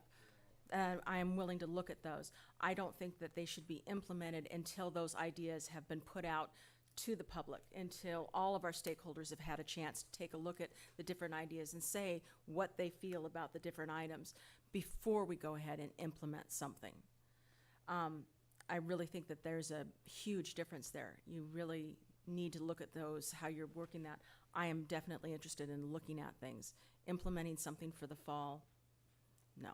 I mean, that's from this person's perspective of being a teacher and having to be, 30 plus years and having somebody tell me, this is what you're going to be doing. I can tell you right now, if somebody told me that I was going to change my whole entire way of thinking, which by the way they've done, I'm not too pleased at all. But Anne Marie, just for clarification, I'm wondering, actually for all the board members, are you guys saying that you are not recommending, or you're not in favor of,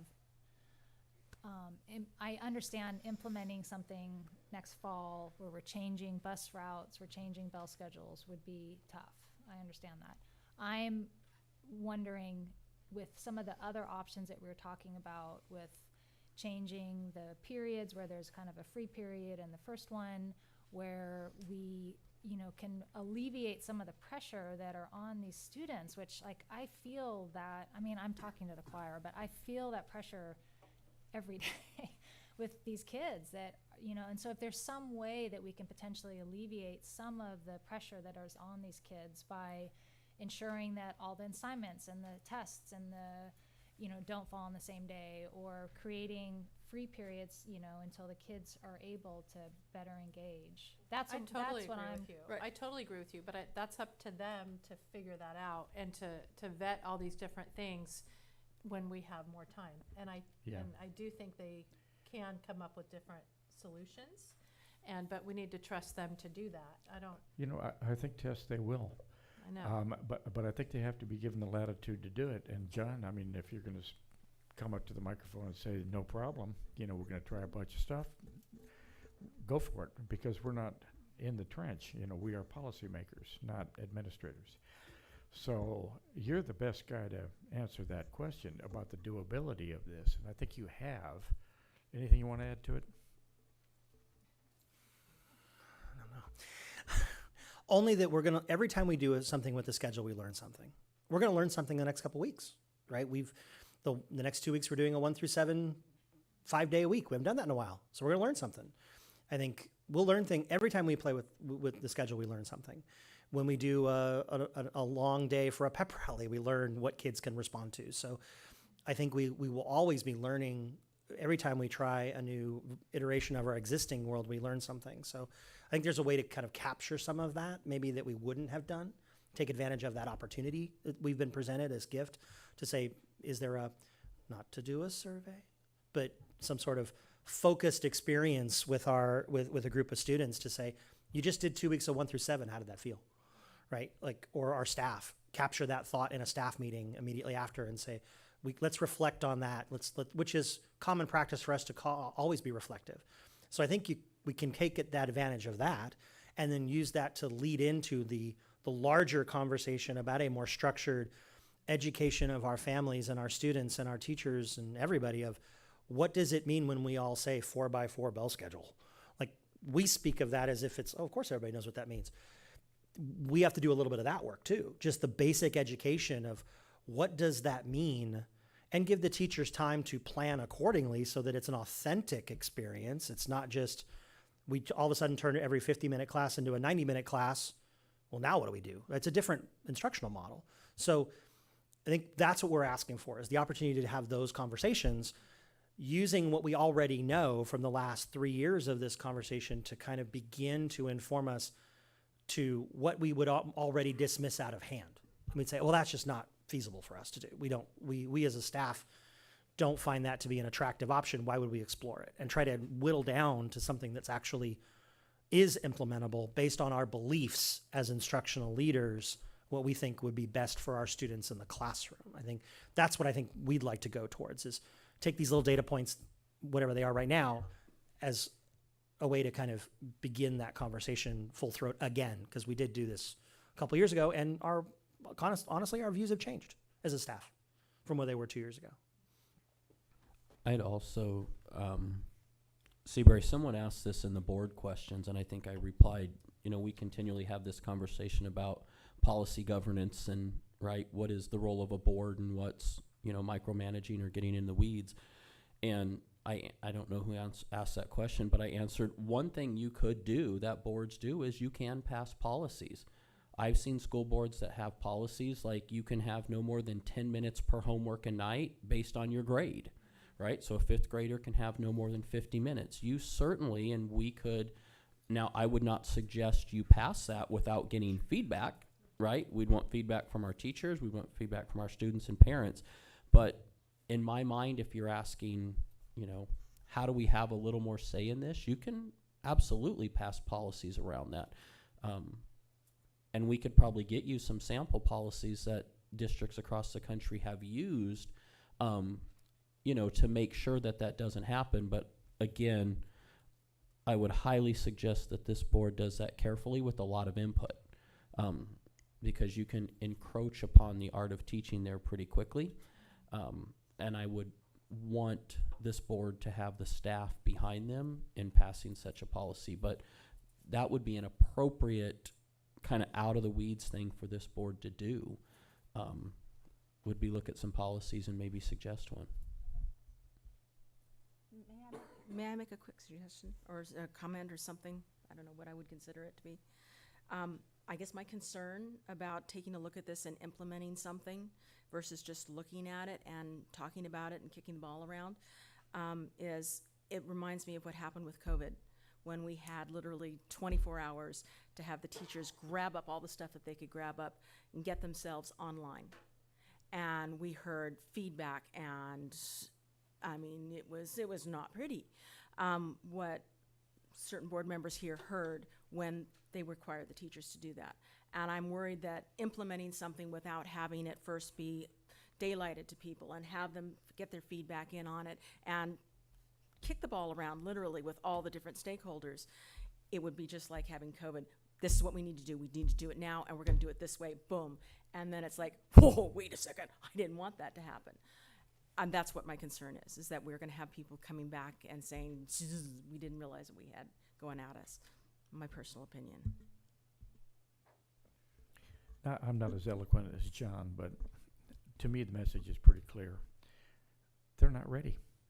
They're just not ready right now to do anything serious in terms of that schedule without going through a process.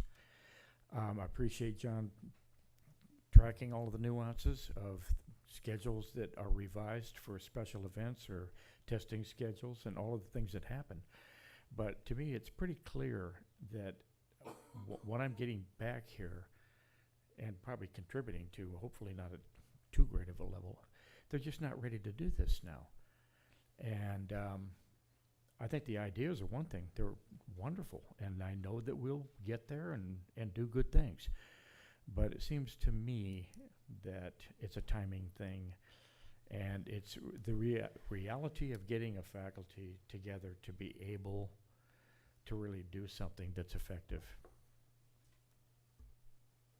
Thanks, Carl. I'd like to thank the board and Dan, Ted, John, for having this discussion this evening. I think as Seabury, you mentioned it earlier, that, these dialogues were, you're helping to educate us on all the things that sometimes we just don't know what we don't know. So we appreciate the information and the insight and everything that you've given to us this evening in regards to this conversation. So thank you all very much for engaging in this dialogue. Yeah, I just echo that especially for those at home and those in the audience watching.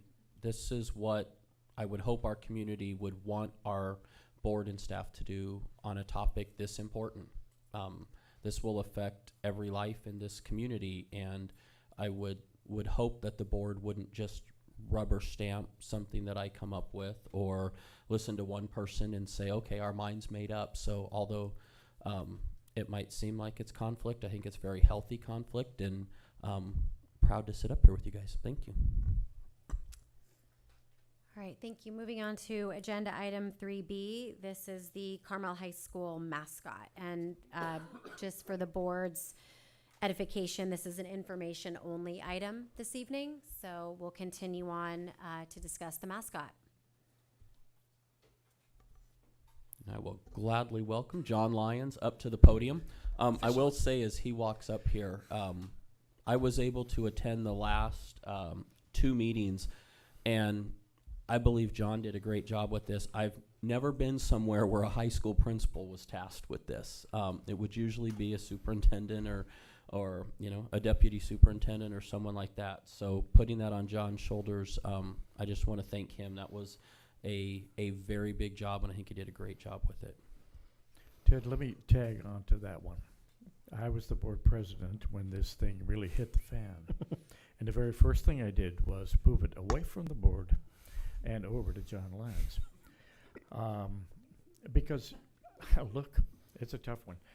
I did say this, and I think it's important to know that I also said whatever conclusion that committee comes up with, I will support. Either way. I'll see how you feel after this presentation. Yeah, thank you for that. For the record, I have no interest at all in your job, Dr. Knight. I'm very happy where I am. I love my job, and I'm happy to do it any way I can.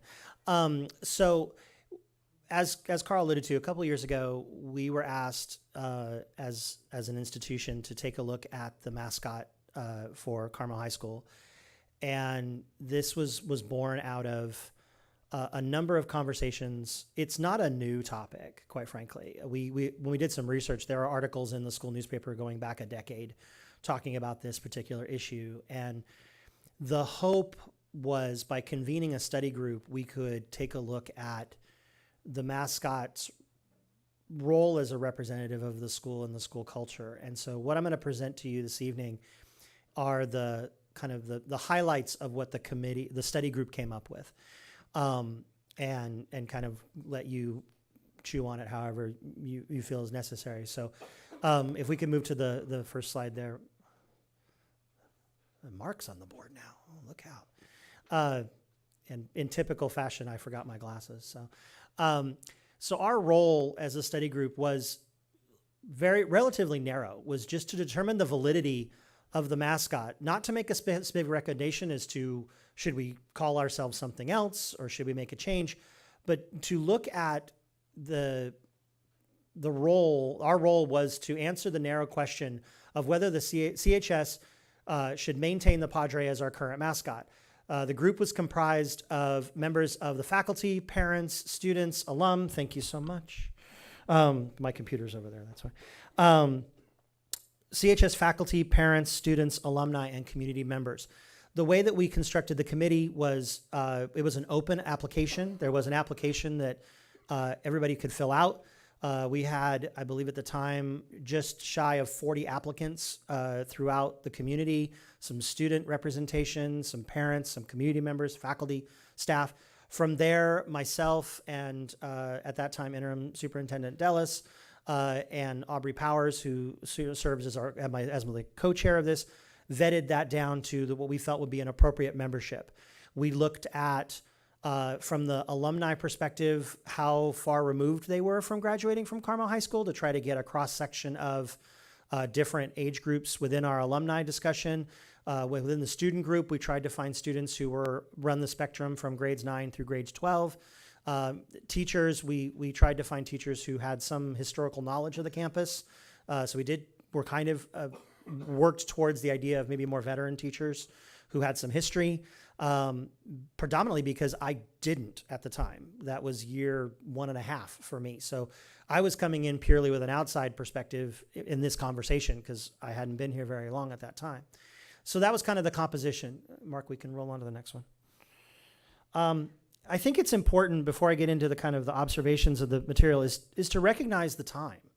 We started this conversation 2 years ago in the middle of a pandemic where we were all online, where we were trying to, at the same time, figure out how to do distance learning as an instructional entity and how to address the needs of our students. And so a normal study, when I've looked at other schools that did versions of this, a normal study that may have taken 6 months took almost 2 years because of just the stop and start nature of things. Every time we would kind of get some momentum, the rules would change about, oh, we're coming back to school. We're not coming back to school. We're coming back to school occasionally. So I think it's important to note that this report is reflective of that moment.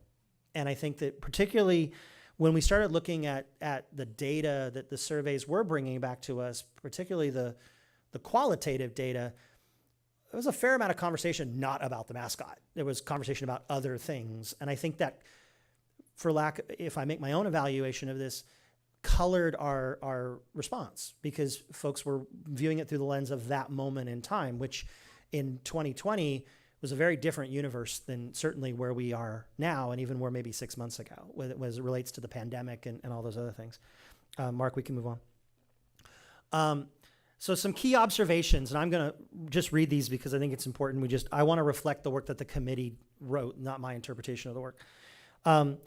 So when we looked at the key observations of the data, and we did some survey work of key. It was an open survey that people could self-identify themselves. They could identify themselves into multiple groups. So if you were a parent and also alumni, we did some cross sections. Those data, the actual data, is in the report itself that I believe you have access to. But there was also, we held 2 open forums. One that was done purely on Zoom, and then one that was a hybrid Zoom live when we used to do those. Remember those, Bill? Concurrent instruction, your favorite thing in the world. And out through so when I say key observations of the data, that's the data that we're referring to. There was a clear division on the issue amongst all stakeholder groups. Both sets of data, quantitative as well as the open forums, suggested 2 viewpoints that were entrenched and unswayed by each other, that you really had those folks that believe we should maintain the Padres the mascot, and those that believed that it should be changed. And there wasn't a ton in the middle there who said, well, I could be persuaded. It was very consistent. Those that supported it with full throat. Those that were opposed it equally as vigorously. The data from the survey indicated that the words religion, honor, commitment, and character were the most commonly used when thinking of the current mascot. The vast number of those surveyed indicated that the issue is not of significance, rating it a 1, low priority on a scale of 1 to 5. And this was kind of true with all stakeholder groups, that while there were passionate voices, and we certainly heard from those passionate voices, when you looked at the raw data of over 2,000 survey respondents, it was very low as a priority. How many respondents? Over 2,000. 2,712, if my number's right, but I don't know off the top of my head.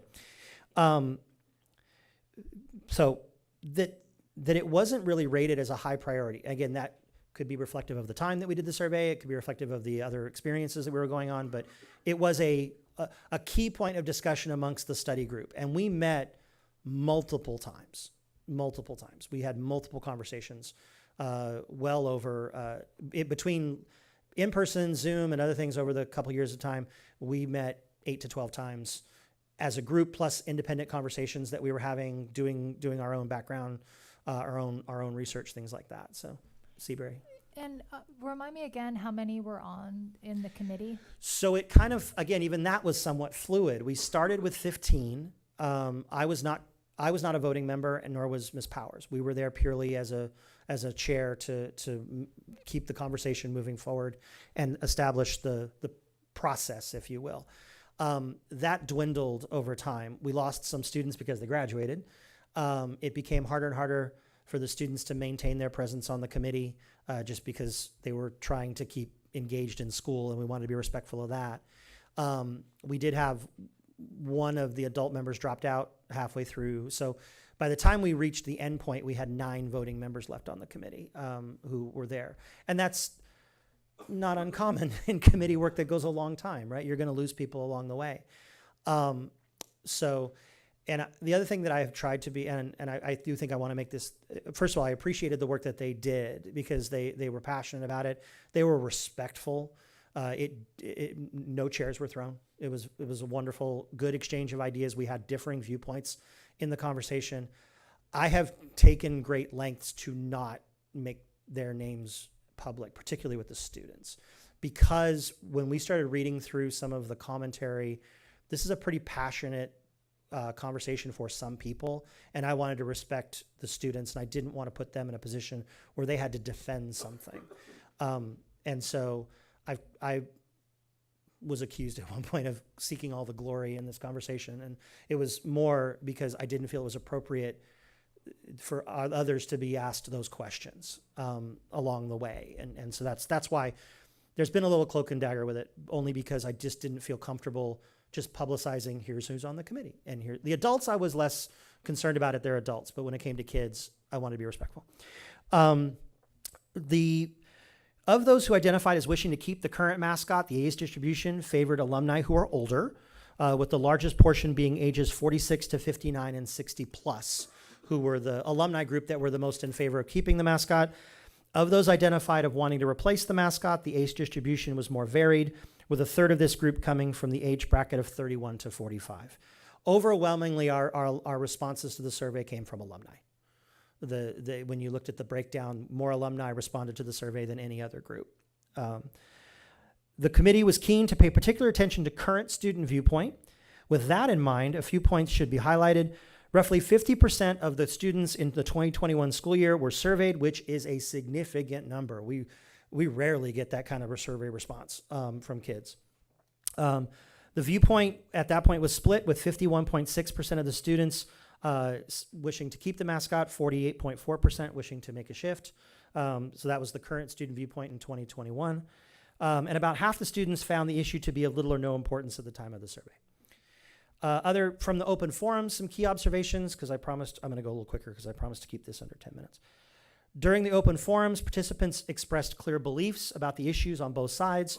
Our first forum, which was a purely online forum, was heavily weighted with those who wish to see a change. We did have representation from our local native tribes join us, and those are both those open forums are available to view. They are online and are linked through the school's website. So they're really interesting.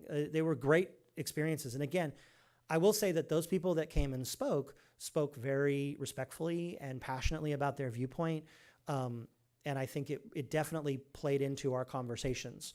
So during that first forum, the viewpoint clearly expressed was that the mascot represented the image of an impressive church figure who enslaved the native peoples of the region. Additionally, at both forums, the view of the mascot as a patriarchal image was seen as a concern, since half of the student population does not identify as male, and the Padre is a male figure.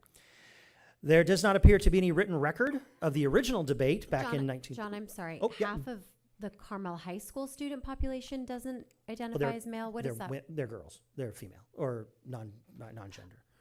Okay. Yeah. Thank you. There does not seem to be any written record of the original debate regarding the selection of the Padre mascot. Carl, I assume you walked him up here, but I don't know the answer to that question. We couldn't find a record. When the school was founded in 1938, it was assumed by the committee that the selection of the mascot was done due to the city of Carmel by the Sea having a long and celebrated history in relation to its mission and Father Junipero Serra.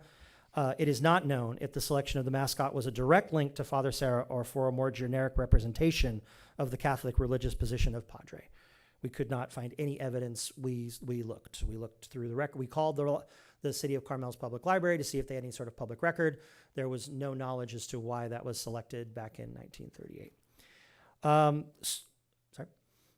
Yeah. So basically the key, sorry, thanks, Mark. The committee we did actually end up with a vote. We felt like it was important as a committee to bring forth at least an opinion as to what, if any, recommendation should be made. The outcome was that 5 members were in favor of making a change, 4 were recommended to remain.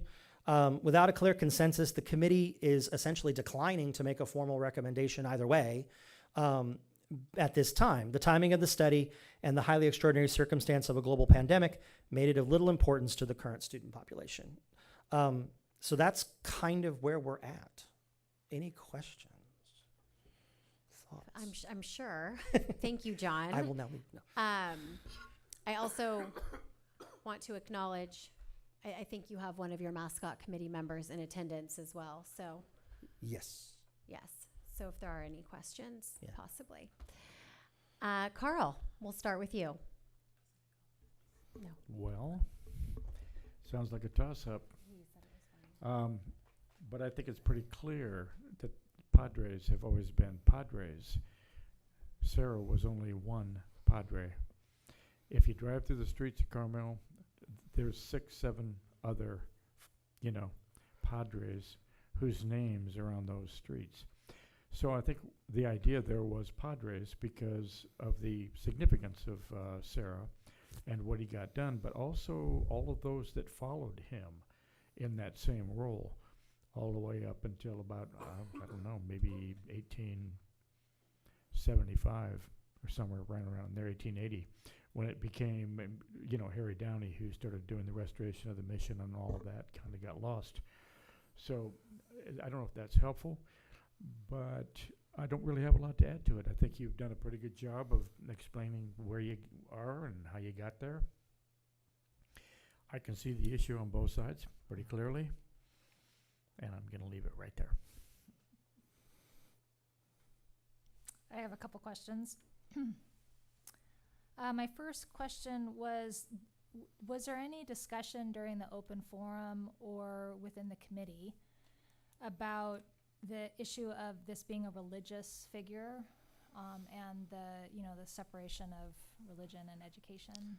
Yeah, and I think one of the key, when we asked folks on the survey to identify the most common words that you associate, religion was very high. It was one of the top 4 that came through. And it was certainly a point of conversation as to why that would be the case. Yeah. I will say it we are not uncommon in California. There are other schools that have religious mascots that are public schools. And I'm not making a value judgment that it's right or wrong, just telling you that does exist.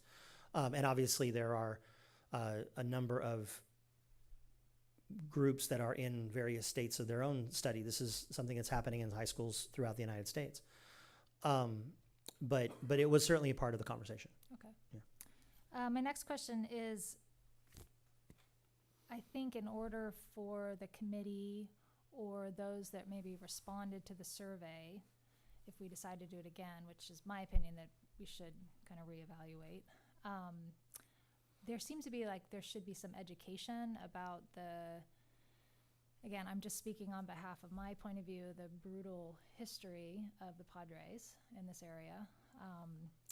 I think it would be helpful to educate the public and the students about that history before they make a decision. That's just a comment. Or, if there's an opportunity to better educate before people make a decision, I think that would be wise. And then, was there any comment about the students wanting to, or the committee wanting to try again? That this obviously was not the ideal time to do this. There were other factors involved. I totally understand that this was not a high priority at the time. There were a lot of other things going on. So what were the students or the people that were on the committee in terms of, like, should we try this again? And I would just say, it seems like we should try this again. So as to what the committee felt, the committee's mandate was to take a look at this and answer and try to bring forth some information, right? That was the original mandate brought forth to us, was do this study and see what you get, and what comes up of it. And I think, so I don't have a specific response to what the committee's their feeling on the next steps were. And I would look to this group for direction on that front. In my mind, the committee did what it was tasked to do, which was study, provide some guidance, some information, do the best they could to try to come to a consensus. I think it's clear with the data that there isn't one. And I don't want to say that it was not a priority. It fell into a time where there were a lot of first priorities. I don't want to discount this as a priority, because it was. For those people who are passionate on both sides of this argument, it is a deal. It is, as I think we all know, because we've all received responses over the last year or so in regards to this on all fronts of this conversation. So this group, as constituted, was asked to do something, and I feel like it did. Whatever guidance you provide to the superintendent or whomever to continue that conversation, we would welcome that, I would imagine.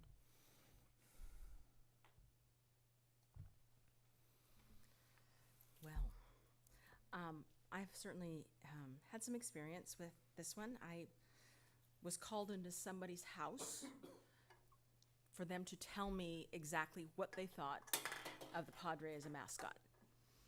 He sat me down in this extremely uncomfortable chair and literally put a spotlight on me and told me exactly what he thought. And I was not a board member at that point in time. And that I was supposed to do something about it. And I'm like, have you thought of joining this committee and give them your feedback on this?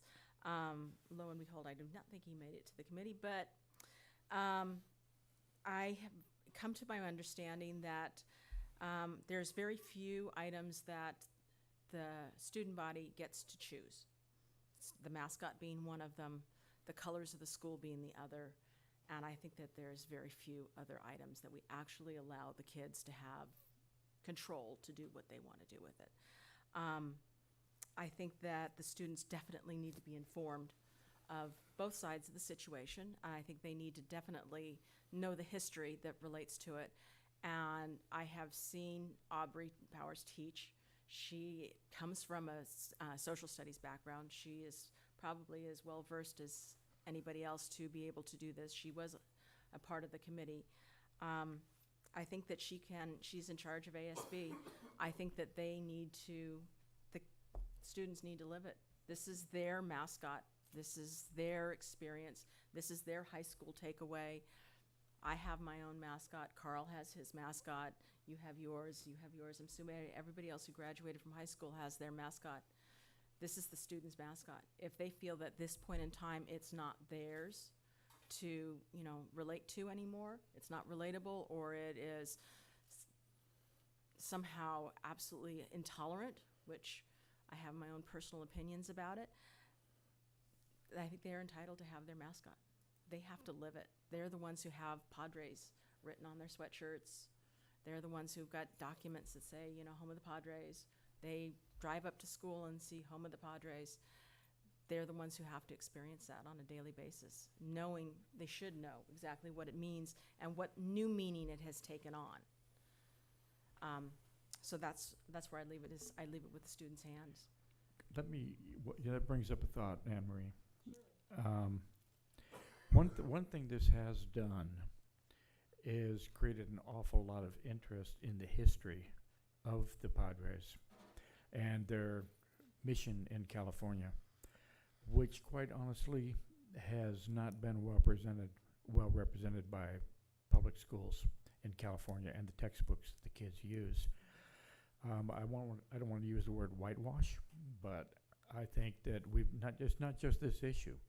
We could look at some other ones too, the treatment of the American Indians, and a lot of things like that.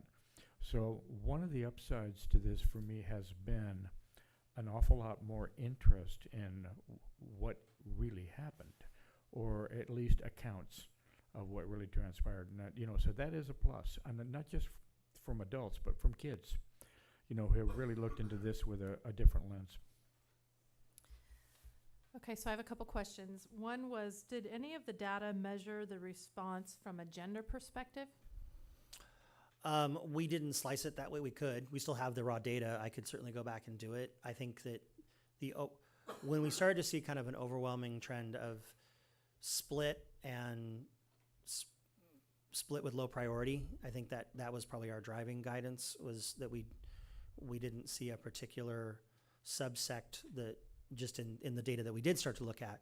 I'll be honest, I haven't looked at it in a while, so I don't have it committed to memory as to if we even asked gender as a question. Mm-hmm. If we did, we could certainly do that, but I'm not entirely sure we asked gender as a question. Okay.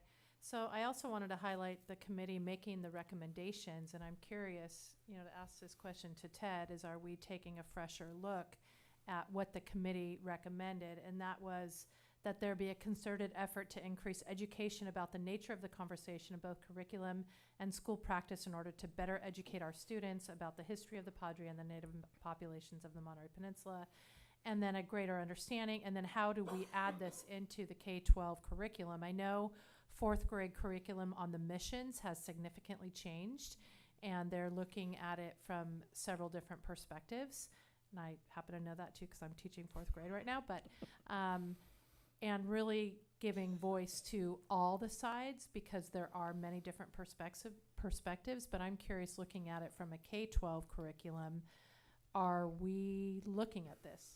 Ted?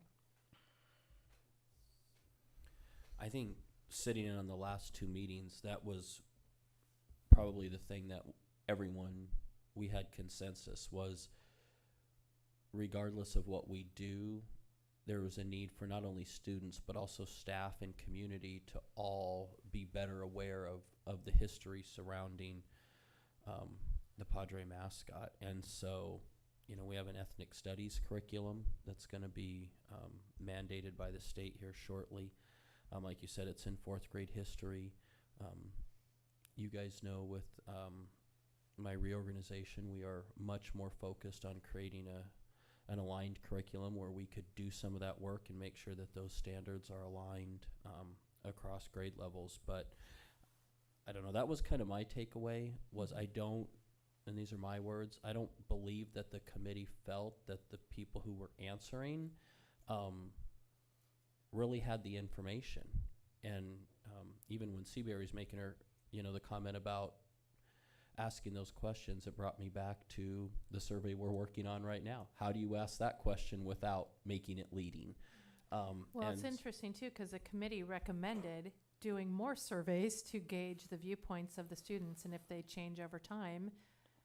So I think that the overwhelming agreement amongst the group was, I think, to the point about finding a way to amplify the student the student impact, right? Because the overwhelming response rate came from people who are not currently at Carmel High School, right? But we also have to be sensitive to the fact that Carmel's community is built on alumni, right? I mean, Sarah just said it, right? I mean, Mr. Stadelli was your teacher, right? Like that's a strength for the school, for the Carmel as a whole, is so many alumni still have a passionate response to the school. So it's finding a way to have that conversation, knowing that for alumni, their school experience is, not to be blunt, over. They've graduated from high school. We, as an example, did not survey any 8th grader in this conversation who were future Carmel High School students who might have a thought or two on the conversation.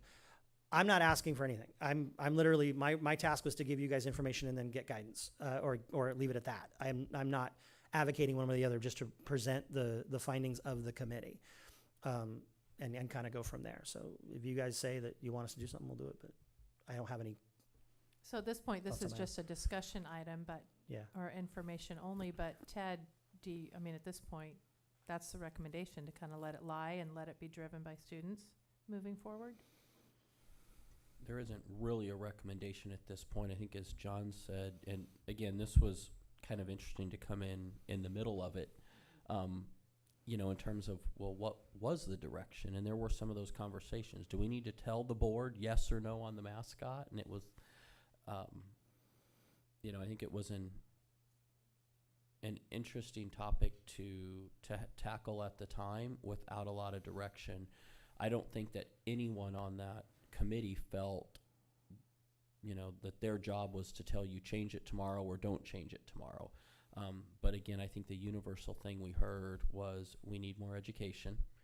And as John said, and Anne-Marie stated, I think people felt put this in the hands of the students, which I think you guys know I would obviously support.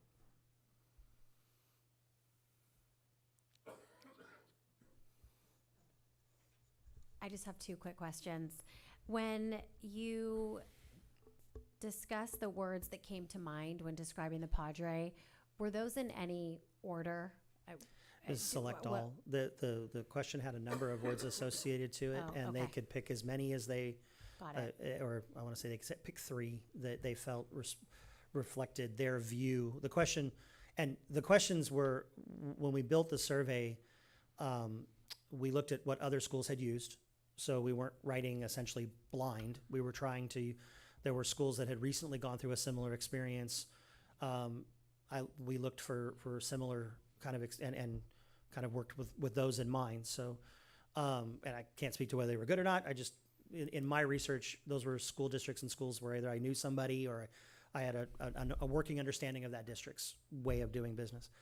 And they were just asked to select what they felt were the ones that most represented. And I think that the takeaway from that data was, if you were in favor or you supported the mascot, you had one set of words. If you were opposed, you had a different set of words, and there was almost no crossover. Okay. So when you see those top 4, Yeah. those were the top 4 writ large, and they divide, I think, in our heads, we looked at them and went, wow, those are 2 that are pretty strongly, we would identify those as people who would be in favor of keeping the mascot, and 2 that were probably, these are reasons why you change it, quite frankly. But it wasn't really close. Those were the most common words used. Okay. And then my last question, and I don't want this to come off as insensitive or not valuing people's different opinions on either side of the topic, but was there any discussion around the financial implications Yes. of changing the Padre out? It was brought up in a couple instances. We saw it at the second open forum. We had a couple of people who asked that specific question, like, have you done a cost benefit analysis? The raw numbers Yes. of changing anything, right? I mean, when you have a school that is so Hollister's going through this right now, right? Because all they did was change the name of, they didn't even change the mascot. They changed the name of the school, right? Like they went the other direction. And they have the hidden costs to this change are enormous. They really are. And it's not something you do in 5 minutes.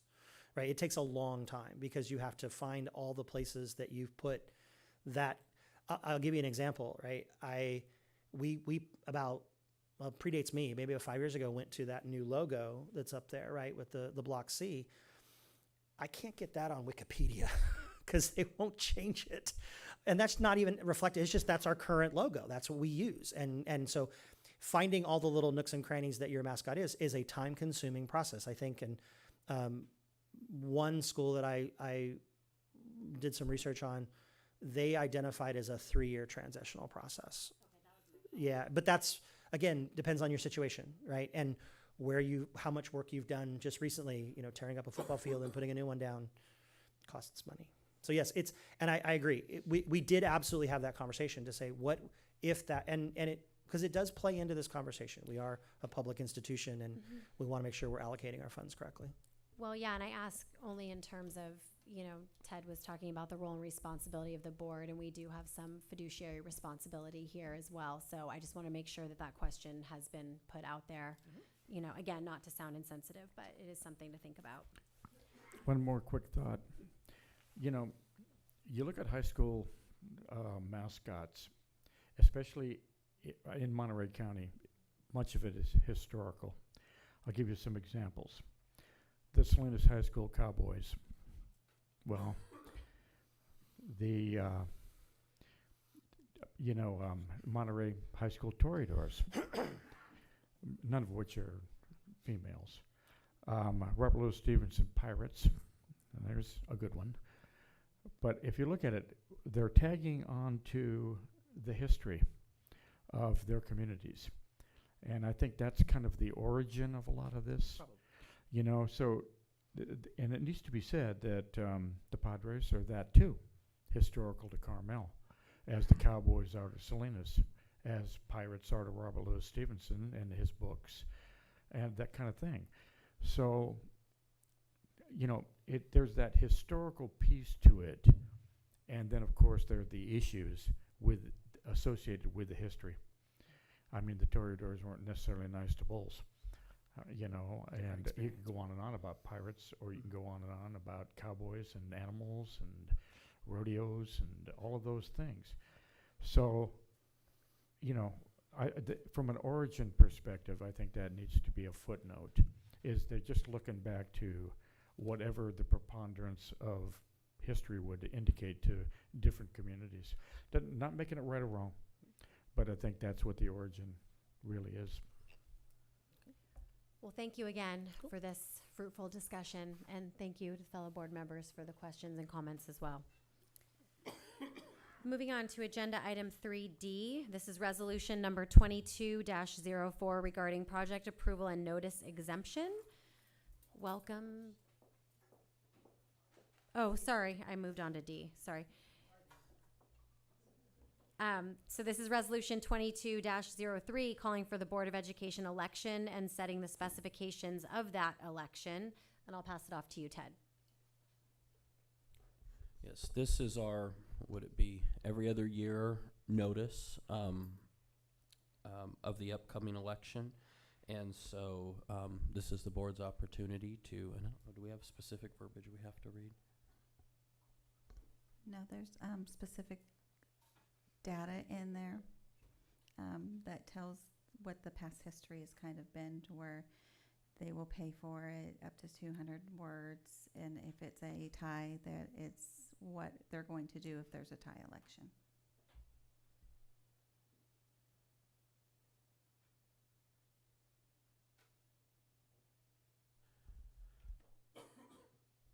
So I can just read through this real quick. So some of you have been through this before, some of you might be new. But if you read through it, so it's resolution 2203, ordering an election, requesting the county elections department to conduct the election, and requesting consolidation of the election. So whereas pursuant to election code section 1002, the governing body of any city or district may by resolution request the board of supervisors of the county to permit the county elections official to render specified services to the city or district relating to the conduct of an election. And whereas the resolution of the governing body of the city or district shall specify the services requested, Whereas pursuant to Election Code Section 1002, the city or district shall reimburse the county in full for the services performed upon presentation of a bill to the city or district. And that's the part you might remember from Yvonne's budget. When we have elections, we do budget for that. Whereas Education Code Section 5000 calls for a regular biennial election for the purpose of electing members of this governing board to be held on November 8th, 2022. And whereas Education Code Section 5322 requires this governing board to order elections held in this district, and whereas there will be a total of 2 offices within this district to be filled at said elections, said offices now filled by the following board members: Sarah Hines, who had a 4-year term, and Tess Arthur, who had a 4-year term. So whereas California State Education Code Section 13307 requires the governing board to fix and determine the number of words a candidate may submit on the candidate statement to be either 200 or 400 words, and to determine if the candidate and or the district will pay the cost of the statement. And whereas Education Code Section 5342 authorizes the consolidation of the school district elections with other elections held on the same day whose boundaries may totally or partially be, that's an interesting word, coterminous with the district. So that just means it's going to be on the ballot with everything else that people are voting on at that time. And whereas Education Code Section 5016 requires the district to decide in advance the method to be used in determining the winner when the final vote is tied between 2 or more candidates. So now therefore be it resolved and ordered by the governing board of the Carmel Unified District. So this is what we're voting on. We're all agreeing to this if you vote aye. That the Carmel Unified School District hereby orders an election to be held on November 8th, 2022 for the purpose of electing 2 members to this governing board. That the Carmel Unified School District has resolved that all costs of the candidate statements be paid by the candidate, and that no candidate may submit a statement of over 200 words, so we chose 200 instead of 400. That the governing board resolves that the candidate shall submit payment to the Monterey County Elections Department upon submission of filing the declaration of candidacy, and that this governing board further resolves that it be authorized and requested to effect a consolidation of our election with any other election to be held on the same day whose boundaries may totally or partially be contained within the district for ease and convenience to our voters in casting their ballots, and the possible election cost reduction to the district, because it is very expensive to run our own election. You want to consolidate if you can. And tie votes shall be determined by drawing lots as specified in Section 5016 of the Education Code. I would assume this is very similar, if not exact language, to what you've done every single time.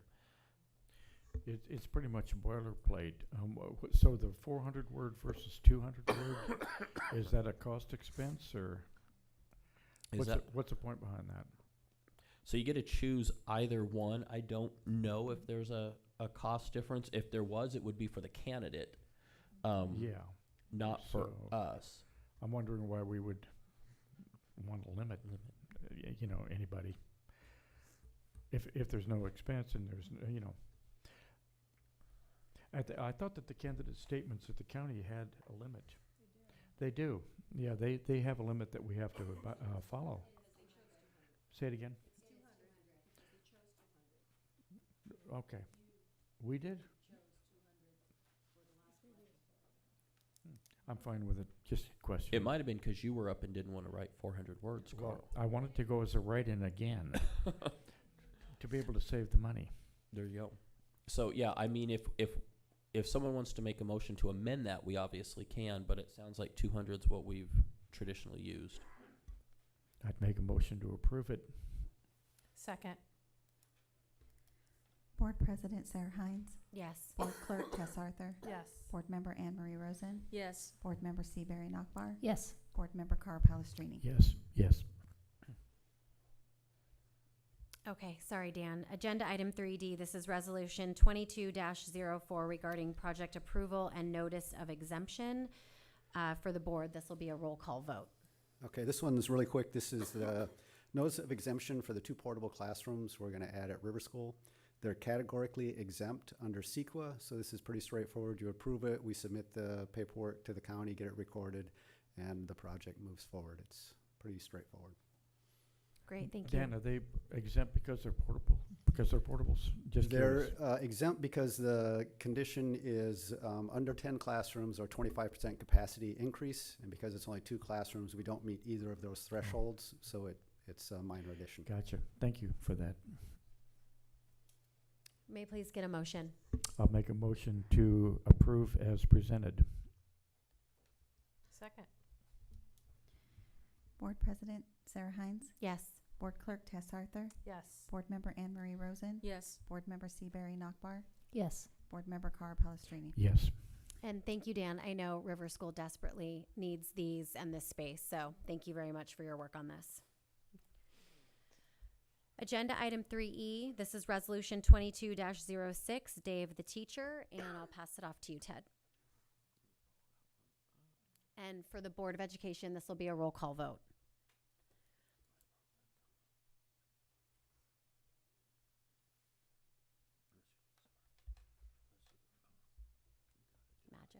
Magic. All right, so we have a couple resolutions for the board to acknowledge our teachers and classified employees, and we've acknowledged other employees throughout the year. But this one specifically on the day of May 11th, so California's Day of the Teacher, is coming up. So whereas teachers play a central role in preparing students for success in each step of their journey from preschool to graduating from high school, and whereas on this 40th anniversary of when California Education Code 37222.10A designated the second Wednesday in May as California Day of the Teacher, we recognize the dedication and hard work educators perform every day in their classrooms and honor them as professionals who prepare our students for bright and successful futures. And whereas in addition to teaching academics, teachers provide guidance, support, and encouragement to their students. And whereas teachers partner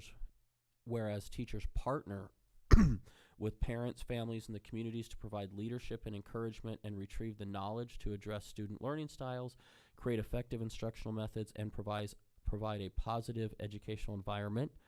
And whereas California Day of the Teacher has been sponsored by the California Teachers Association, the Parent Teacher Association, the California Federation of Teachers, the Association of California School Administrators, the California School Boards Association, the California Association of School Business Officials, and School Services of California, with the Association of Mexican American Educators as the first sponsor of the Day of the Teacher in 1982. Now therefore be it resolved that the Carmel Unified School District Board of Education does hereby adopt this resolution to recognize the numerous contributions and nurturing guidance of our local teachers, and recognizes May 11th, 2022 as California Day of the Teacher, and moreover urges parents, students, and community to show their appreciation for all our teachers. This is a no-brainer. Well, this is a no-brainer. I would like to make a motion to adopt Resolution 2204, approval and notice of exemption, for Day of the 2206, Day of the Teacher. Second that motion. Board President Sarah Hines. Yes. Board Clerk Tess Arthur. Yes. Board Member Anne Marie Rosen. Yes. Board Member Seabury Nockbar. Absolutely yes. Board Member Carr Palestrini. Absolutely. So agenda item 3F is resolution 22-07, Week of the Classified Employee. This will also be a roll call vote. So this is proclaiming and honoring California Classified School Employee Week from May 15th through May 21st, 2022. Whereas California's legislature recognized that every aspect of a child's educational experience is impacted by a classified school employee, and named the third full week of May as Classified School Employee Week to honor the accomplishments and contributions these employees make to our schools and educational community. And whereas the Carmel Unified School District Board of Education recognizes the crucial roles and vital services our classified school employees provide to improve student learning, meet school standards, and to build a better future, and urges students, parents, and the entire community to show their appreciation for all Carmel Unified School District classified employees. And whereas performing many behind-the-scene tasks and working to create an effective learning environment, every classified employee position serves an important purpose in support of the educational system and allows student instruction to advance to greater heights. And whereas maintaining a pristine campus, assisting with coursework, reaching out to parents, driving students to school, and feeding them nutritious meals are just a small mixture of the talent and skill classified employees transmit to provide positive results and contribute immensely to school operations and students' success. And whereas playing a crucial role in education, classified employees interact daily with students, enrich their lives, form trusted bonds, serve as positive role models, and ensure our students receive the support they need to learn, grow, and create a healthy path for themselves. Now, therefore, be it resolved that the Carmel Unified School District Board of Education, in accordance with the California Ed Code Section 45460, does hereby adopt Resolution number 22-07 to recognize the numerous contributions and nurturing guidance of our classified employees and recognizes the full week of May 15th through May 21st, 2022 as Classified School Employee Week, and moreover, urges parents, students, and the community to show their appreciation for all of our classified employees. May I please get a motion?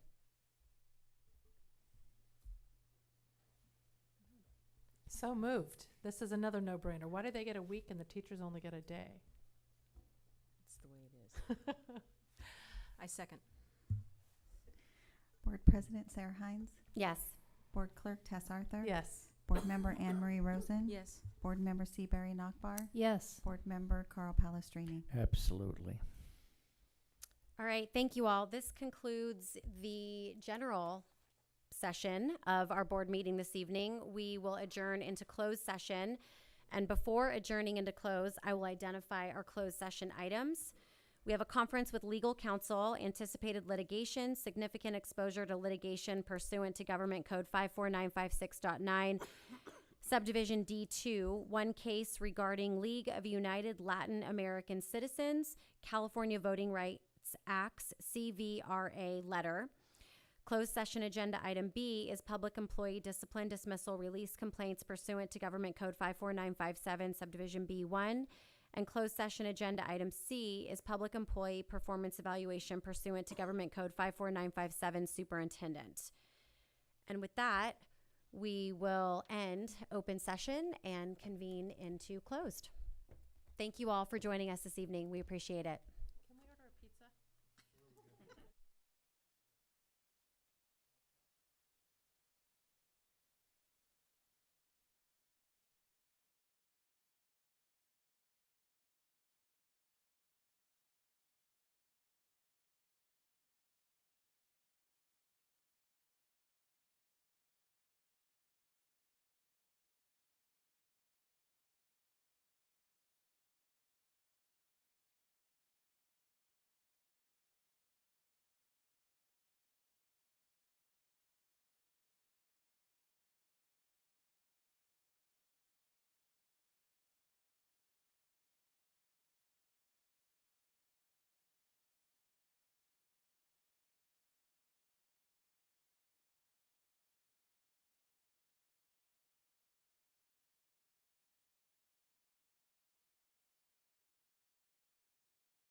Coming out of closed session, agenda item 4B, public employee discipline dismissal release complaints pursuant to Government Code 54957, subdivision B1. In closed session, the board approved resolution 22-05, non-reemployment release of 9 temporary probationary certificated employees at the end of the 2021-2022 school year, 5-0 by unanimous vote.